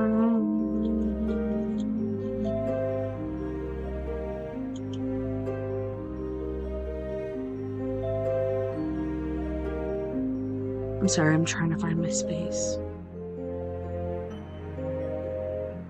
Charles Johnson of the United States, Neil Armstrong never actually walked on the moon. It's one big lie, Johnson explained. It's nothing more than a piece of clever stage-managed science fiction trickery. What about the pictures reputedly taken in space showing the Earth to be a rotating sphere? Like, supposedly we're not up there taking pictures, but what about the pictures we see of the Earth in real time? Is that satellites? Is that what the heck is going on with that? They are just too ludicrous for words, explained Johnson, who believes that the sun circles the Earth instead of the Earth revolving around the sun, a notion that most people have taken for granted since the days of Copernicus. The society, whose membership is currently estimated to be about 2,000, dismisses much of accepted modern thinking about the shape of the Earth and sheer nonsense, and is convinced that the entire human race is being subjected to the greatest hoax in history. From its headquarters in Lancaster, California, the society wages a non-stop war of words through newsletters and pamphlets against the evils of science. In the 1900s, there emerged another group of flat earthers who attracted international attention because of its offer to pay $5,000 to anyone who proved the Earth to be round. Led by charismatic, almost fanatical preacher named Wilbur Glenn Bolivar, the group settled in Zion 3, a few miles north of Chicago. and founded a church to support its unorthodox doctrine. Rabidly fundamentalists, Volva ruled Zion with an iron hand. Under the guidance, the town was governed by a notorious set of blue laws. The town was governed by a notorious set of blue laws that would have made the Salem Puritans proud. For example, anyone caught smoking or wearing shorts on the streets could go to jail. Alcohol was banned, as was gambling, swearing, and whistling in public on Sunday. What? I was just whistling today. As the town's virtual dictator, Voliva proclaimed his own special belief that the earth was shaped like a pancake, with the North Pole in the center and the South Pole distributed around the circumference. What kept ships from sailing off the edge of the earth? A solid wall of ice? Voliva's flat earthers explained, pointing to icebergs. The self-styled preacher, who denounced other fundamentalists as liars, also believed stars were small, flat bodies and not very far away. The moon, he said, was lighted from within. No, it's not. It's lit from the sun. Come on, people. Get with me here. Damn it, Ron! Just tend to your Wheaties.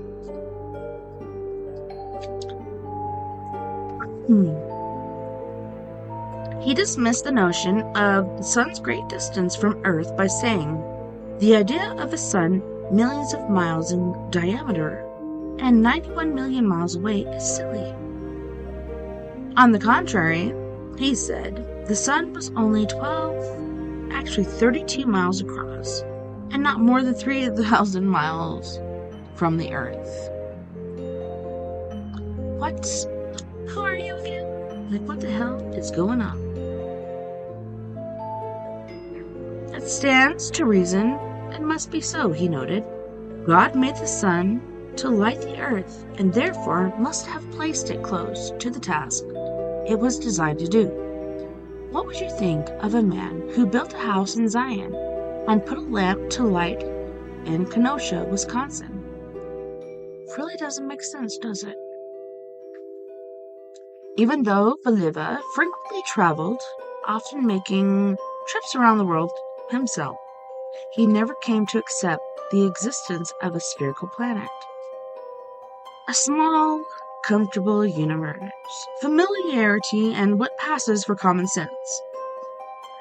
These were and remain the hallmarks of the flat earth apparel.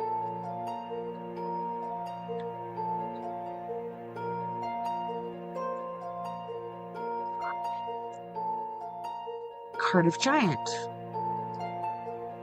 Legends around the world speak of a long ago time when giants ruled the earth, a time before the Great Flood, when the sons of God came down from on high and walked among the mortals.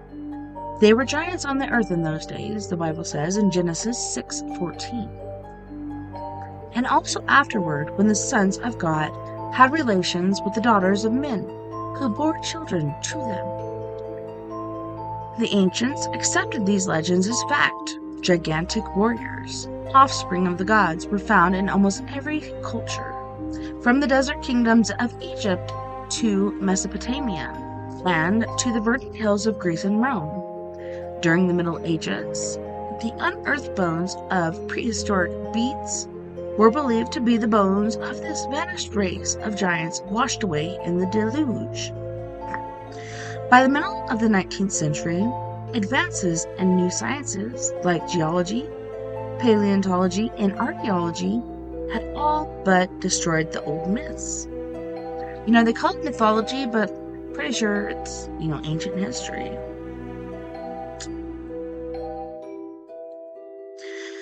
But the gods and giants of yore lived on in the hearts and minds of many people who continued to see every newly excavated dinosaur bone as evidence and gigantic beings once walked the earth. In the fall of 1869, newspapers were full of the latest findings of the naturalist Charles Darwin. He told everywhere were talking about evolution and missing links. Some thought it was only a matter of time before some distant ancestor, a pre-flood giant perhaps, would be found. If you go to Death Valley, there was a guy that was walking around in Death Valley, fell through a thin scale of earth, and he found giant bones and artifacts. It was pretty intense. Gold. He brought one piece back with him, then he tried to make his way back, never found his way back again. Then, late one October afternoon, workmen digging a well on the outskirts of Cardiff, an obscure little village in the upstate New York, were startled when their shovels uncovered what appeared to be the mummified remains of a large human foot. Digging deeper, the workmen found that the enormous foot was attached to the body of an incredibly large man, measuring more than 10 feet tall and weighing nearly 3,000 pounds. What the heck? 10 feet tall. Okay, I know people that are 6 foot, 7 foot, whatever, but 1,000 freaking pounds? What the crack is going on here? Digging deeper. Okay, we already said that. Was it real? Was this the fossilized remains of an antediluvian giant? Antediluvian giant. As news spread, scientists, clergymen, and newspaper reporters came at first. Then thousands of curiosity seekers from across the region who paid 50 cents apiece to gaze upon the face of the gigantic corpse. William Stubb Newell, the farmer on whose land the giant had been found, was stunned by all the publicity and scientific curiosity. But he quickly took advantage of the hoopla and was soon making big bucks. Bring it on, baby! Among those who came to gawk were fundamentalist preachers and some scientists who were convinced the giant belonging to a long-forgotten race of man. Some called him the original man. One investigator so firmly believed the giant to be real, he announced that any man who declared it to be a hoax simply declared himself a fool. You fool, how dare you? Physicians who examined the creature also insisted the giant had once been a living human being. To prove his point, one physician drilled a hole in the giant's enormous skull and claimed that he was able to make the fascinating aspects of its anatomy. Professor James Drader of the New York State Museum, one of the most distinguished paleontologists of his time, said the specimen was the most remarkable object yet brought to light in this century. It's pretty intense. There's giant skeletons everywhere. The Smithsonian showed it, then they hid it. Why are you hiding stuff from us? Anywho. Some observers called the find a fossil, while others thought it was an ancient statue. It took a famous New York sculptor, Aratus Dow Palmer, to finally break the news. The so-called Cardiff giant was a fake, nothing more than a big slab of carved gypsum. What? Anywho, instead of snuffing out interest in the giant, however, Palmer's revelation only created more excitement about the mysterious object nicknamed Goliath by the press. Even when Stubb Newell stepped forward and confessed to having made the whole thing up, business continued to boom, earning him and his partners more than $30,000. That's nice back in those days. By the end of the first week. That was only a week.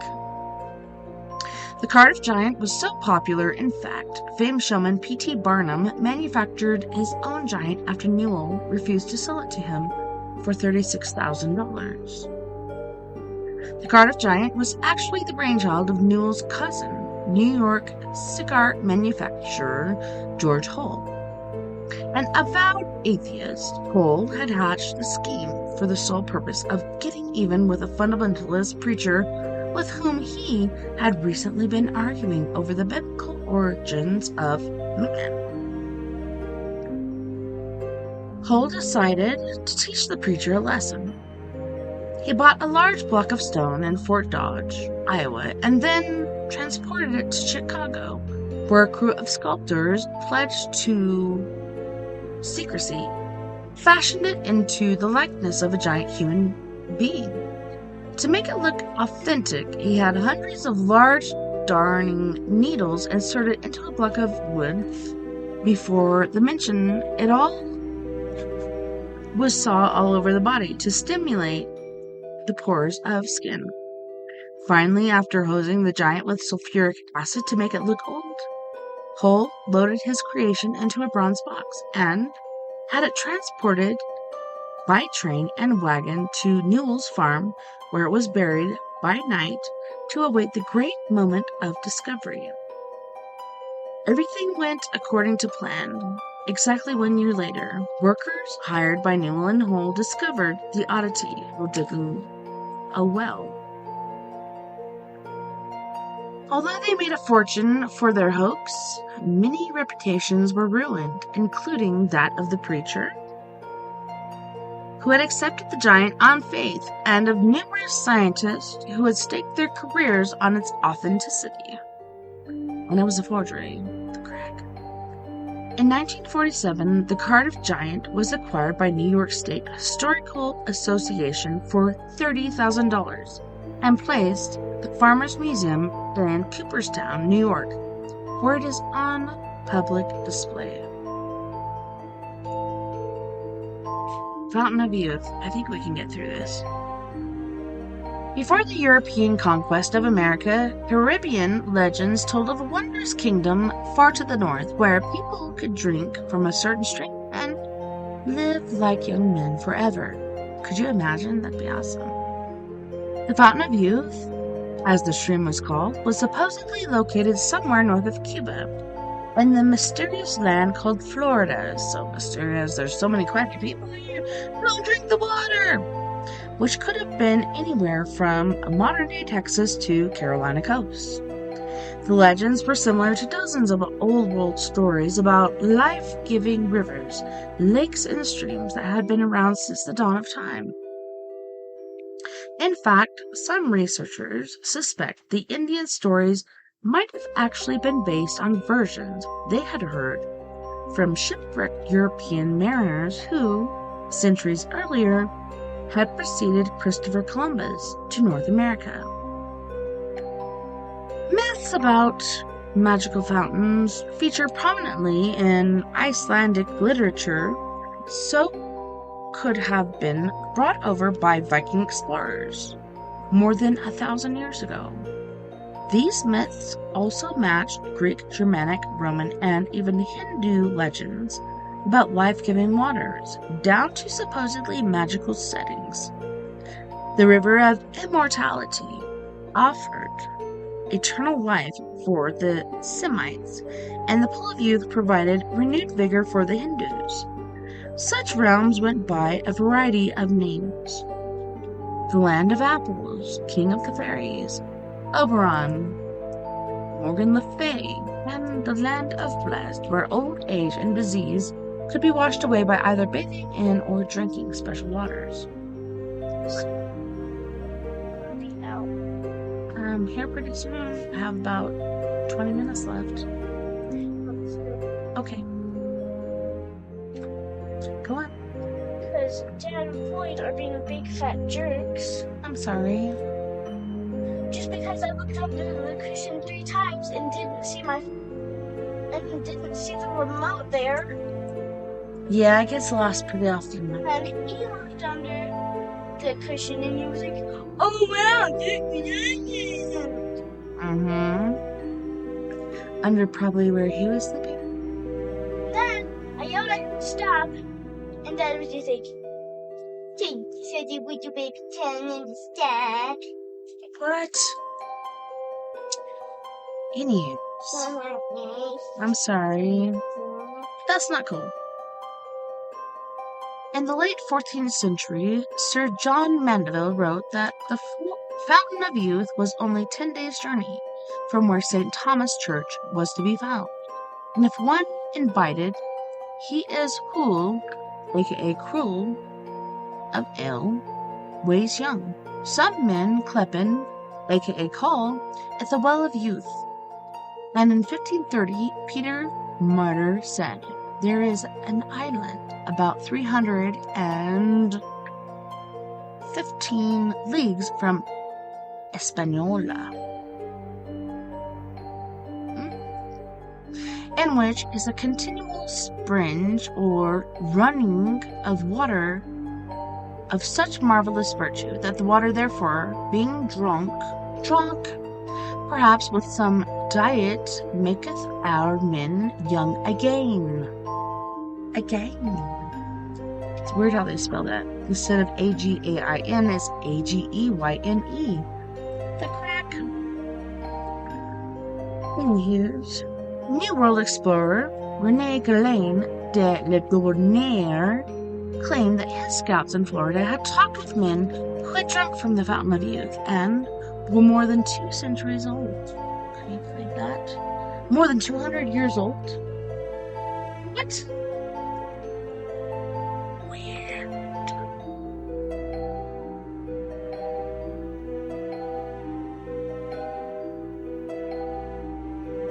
Hold on. And even Edmund Burke, about 1770, is quoted as saying that such a pool would be a good investment. While many Spanish conquistadors must have heard these stories, only Don Ponce de Leon, the governor of Puerto Rico, apparently resolved to find the legendary fountain. In about 1512, the governor set sail to explore Florida and Bimini. His convoy, consisting of 2 caravels and no priests, sailed northward, finally making landfall near modern-day St. Augustine. He named the place Florida in honor of Pascal Florida and the Easter season. He found no Fountain of Youth, so turned southward again. Eventually, he passed the Florida Keys and worked his way up to the west coast, to Charlotte Harbor, on perhaps as far as the Appalachian or Apalachicola Bay. At every stop, he heard stories about the fountain, but they always pointed in another direction. On another island, these days journey by sail. Aging conquistador kept going, but in the end found nothing, no gold, no slaves, or Fountain of Youth. Disgruntled, he set his sights on the West Indies, hoping to find Bimini, where some accounts place the magical fountain. After a full decade of searching, Ponce de Leon finally gave up on his quest and went back home. Don't be a quitter. Yeah. Don't do it. Yeah, I give up. I'm just gonna go back home. Yeah. Much of what we know about his voyage is based on accounts provided by Antoine de Herrera, a highly imaginative Spanish historian of unreliable integrity. Are they saying she's a liar?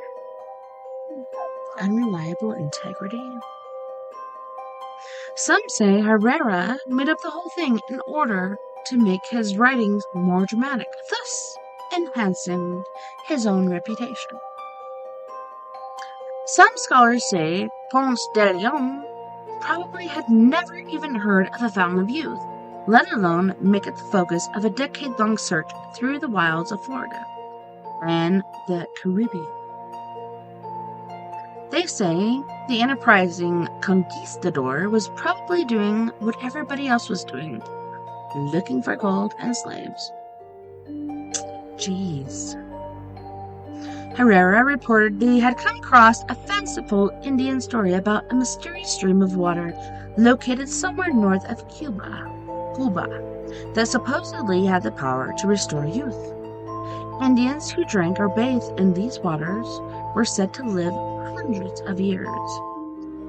According to Herrera, the governor had heard about the legend and from various tribes of the Caribbean Indians and decided to investigate.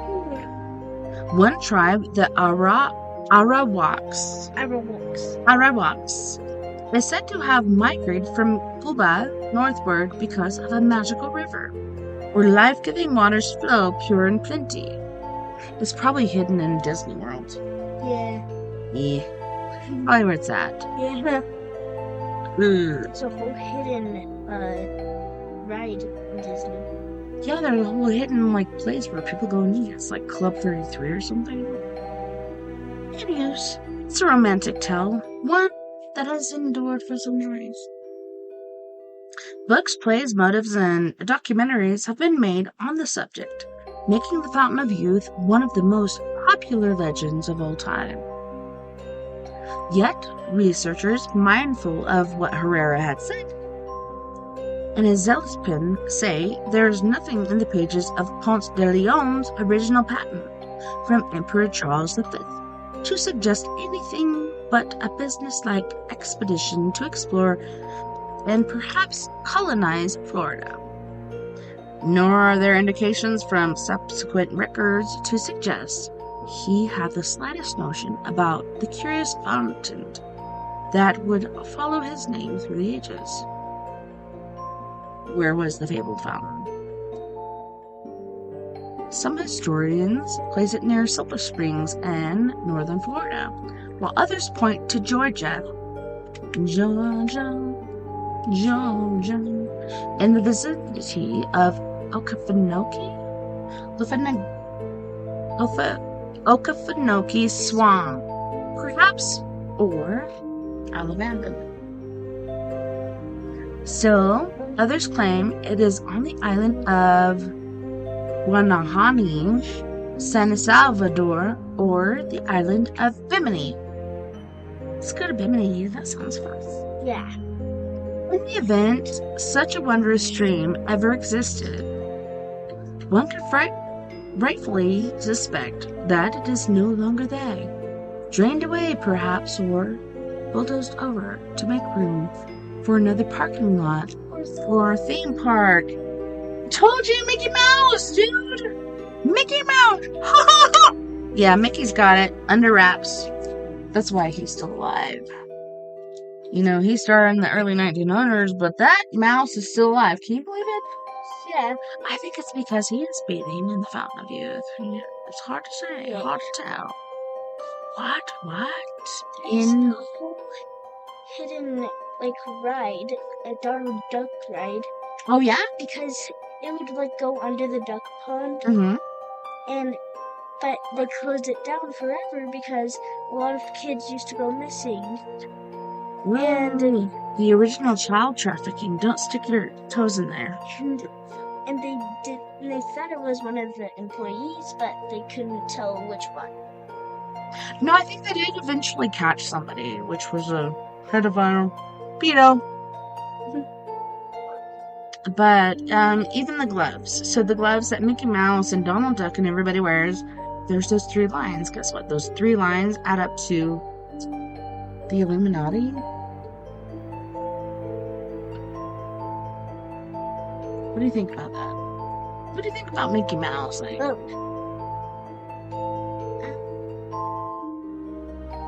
Did you know they also cover up deaths that have happened in the park? Yeah, what the heck is wrong with these people? It was the most busy theme park ever, near when they started doing the costumes and stuff. Mm-hmm. And one of the employees killed a child, and there was blood on the clothes, and they just stuffed it in the storage closet because they couldn't everyone was busy with everyone else. So there was a bloody mess. Yeah, just stuffed in the storage closet. What the crack? That is so weird. I don't get it. And they say, it's the happiest place on earth. Was that your thought? Because I thought, personally, it's the most miserable place on earth. Why would you want to go there? Yeah. So, we could go to Florida or Disney World. But you know what I'd much rather do? I want to go to Universal Studios. And do the whole Jaws, and then, chasing that little orb through Harry Potter world. Wouldn't that be cool? Yeah. Way better than some fucking weird-ass mouse. Remember when we chased down Minnie Mouse? She wouldn't even take a picture with us. She wouldn't even say hi. I'm being controlled by my hacker. I was like to live, please. And please have your own grave. No, but seriously, guys, it is the most horrific place on earth. Yeah. Alright, so I'm looking over here at Spreaker, and even though there's like 4 minutes until the top of the hour, we have 12 minutes and 20 seconds. Enduring Mysteries. Search for Noah's Ark. In the summer of 1916, Lieutenant Vladimir Roskovitsky, a Russian pilot, was flying over the mountains in northern Turkey when he spotted what appeared to be the weathered remains of a huge ship half buried on the upper slopes of Mount Ararat. Intrigued, he sent a detailed report to Tsar Nicholas, along with maps, drawings, and charts. Within days, a research team was dispatched to the region to investigate what may be thought to be the remains of Noah's Ark. We've been looking for this forever. I don't even know what's it. Noah's Ark. Okay, so when the earth was flooded, Noah took himself, and I think his bride, he really doesn't talk about her, but like many of his daughters and then 2 of every animal onto the ark. And then they floated on the ocean forever and then they landed somewhere. Yeah. Pretty intriguing, huh? Researchers dug, drew pictures, photographed artifacts, and wrote numerous essays. Newspapers in Moscow and London called it the greatest discovery in the history of mankind. Unfortunately, their report was lost during the Russian Revolution. Some scientists who saw the report before its disappearance were convinced they had seen the real thing, evidence that the ark had existed, just as it was described in the book of Genesis. Rumors about the ark's existence have circulated since the 3rd century, when Greek writers said it was common knowledge that the ark could still be viewed on Mount Ararat. Descriptions of the vessel usually match those given by Genesis. A barge-like wooden ship, 450 feet long, 75 feet wide, and 45 feet high, with 3 interior decks capable of holding as many as 75,000 animals. That's a lot. I'm just really sad the unicorns didn't get on there, but I think they still exist. According to the Bible, because unicorns were like, "Don't bother me, human. I'm gonna stay here and eat my grass." Nay. I don't know where you are right now. No, Ararat. Probably designated by the region, the ancient kingdom of Urartu, or Aratu, and not a specific mountain peak. The story of Noah and his ark is similar to dozens of other told around the world since prehistoric times. Nearly every major culture, in fact, includes a variation on the basic plot. Ancient flood destroys the earth, sparing only a selected few. The biblical account is the most famous. So many different religions talk about the flood. Like it's on the Bible app. It is? Yeah. Genesis tells how God saw the wickedness of man, and it was great, and sent a great deluge to purge his creation. It seems likely that the Genesis story was based on an even older story, that of Babylonian king Gilgamesh, who met Utnapishtim, survivor of a great flood sent by the gods. Ancient Greeks and Romans had their own flood legends, as did the Irish, whose queen Cessair sailed for 7 years to avoid drowning when the oceans overwhelmed Ireland. European explorers in the New World were startled by Indian legends that sounded similar to the story of Noah. Spanish priests feared the devil had planted such stories in the Indians' minds to confuse them. We must confuse these Indians, okay? Okay. Many scholars see a common thread running through most of these old stories, based on some actual terrifying occurrences. Columbia University geologist William Bryan and Walter Pittman theorized that the melting glaciers at the end of the last ice age caused major flooding in the eastern Mediterranean, drowning vast records and forming the basis for the legends.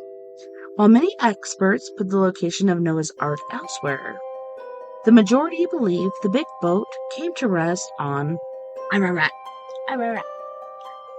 Most believe it was buried in a glacial ice midway up the mountain, about 10,000 feet, and forgotten about until the 20th century, when aerial photos and drawings such as those made by Lieutenant Bruskovitsky and others revealed its image on film. Acting on those claims, dozens of expeditions have been launched this century, mostly by Christian groups eager to find evidence to support the biblical theory. Guess what? Right now, and like you guys saw in the first hour, Grand Canyon, Egyptians, Book of Mormon, all this stuff. Dude, it all links together. It all makes sense. To me, it's amazing. Not only have there been artifacts, but those copper plates, the angel Moroni, was he an angel or was he an alien? He was an angel. He was an angel, she does. I wonder. But yeah, he was pretty buff. Anyways,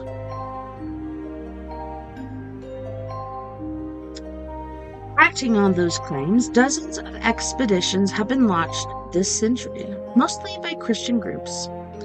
In the early 1950s, American oil engineer George Jefferson Green supposedly took photos of a ship-like shape, half submerged in a gully in Ararat.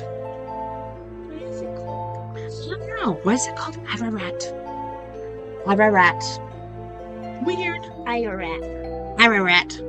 Green was mysteriously murdered in 1962. However, the photos disappeared. Here come the men in black. Gonna take your photos. The most publicized investigation features an extraordinary ship-shaped object of impressive size discovered not on Ararat, but on a nearby range and immediately below the mountain of Al-Judi. First reported in the late 1950s during an aerial survey by the Turkish Air Force, the object was the focus of several expeditions in the 1980s and 1990s. I remember when I was a kid and I'm watching Unsolved Mysteries and they're talking about Noah's Ark, and I'm like, yes, they finally found it. Mom, did you explosive thing out there? Why is it glowing? That's the charger. Like, Anyways, participants, including American shipwreck specialist David Fessold and archaeological researcher Vandell Jones, who would go on to seek the Ark of the Covenant. Resembling a ship's hull bounded by a raised bridge, this eye-catching enigma's dimensions correspond fairly well with those given for Noah's Ark in Genesis. Fassold argues that the Ark has become fossilized, kind of like petrified wood, wouldn't you say? Geologists counter that it is just a syncline, an oddly shaped outfit of the earth. It has even been suggested that the structure might have been inspired by the story of Noah's Ark. Yes, we're gonna build this whole structure from this cliff because I heard the story of Noah's Ark. Mom. A thought-provoking reversal of traditional concepts. We're almost done with the show. In the meantime, however, Fassold and a team of Turkish scientists continue to study Al-Judi's ark-shaped anomaly in the hope of confirming that one of the Bible's greatest wonders is more than just a myth. Mom. What? So, you should, instead of putting it all the way down there, you should bring it up and hook it, like, right there. No, that's where I usually put my cords. But anyways, dude, what do you think about that? I saw on Unsolved Mysteries where they're like, we finally found Noah's Ark. And you would think it'd be petrified wood because so much stuff has happened, but it's hard to say. And so many different people and legends have claimed that Noah's Ark has been found. I'm not quite sure about that, but... Also, Mom, like, these people were out scuba diving, Mm-hmm. and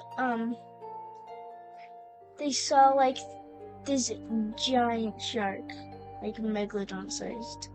Dude, yeah. It was like, Because the ocean is so large and so immense, we've only discovered, 20% of it or less? yeah.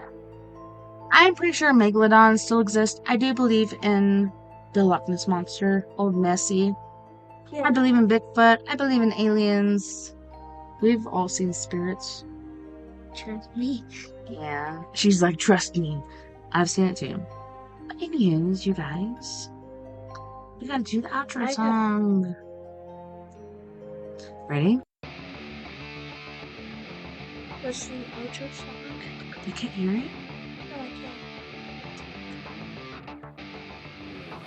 Thank you so much for joining me this evening on We Are Paradox Media's Late Night Rockies. We did video time for the first hour, which I'm really enjoying that. Let me know if you enjoy it too, because I really like it.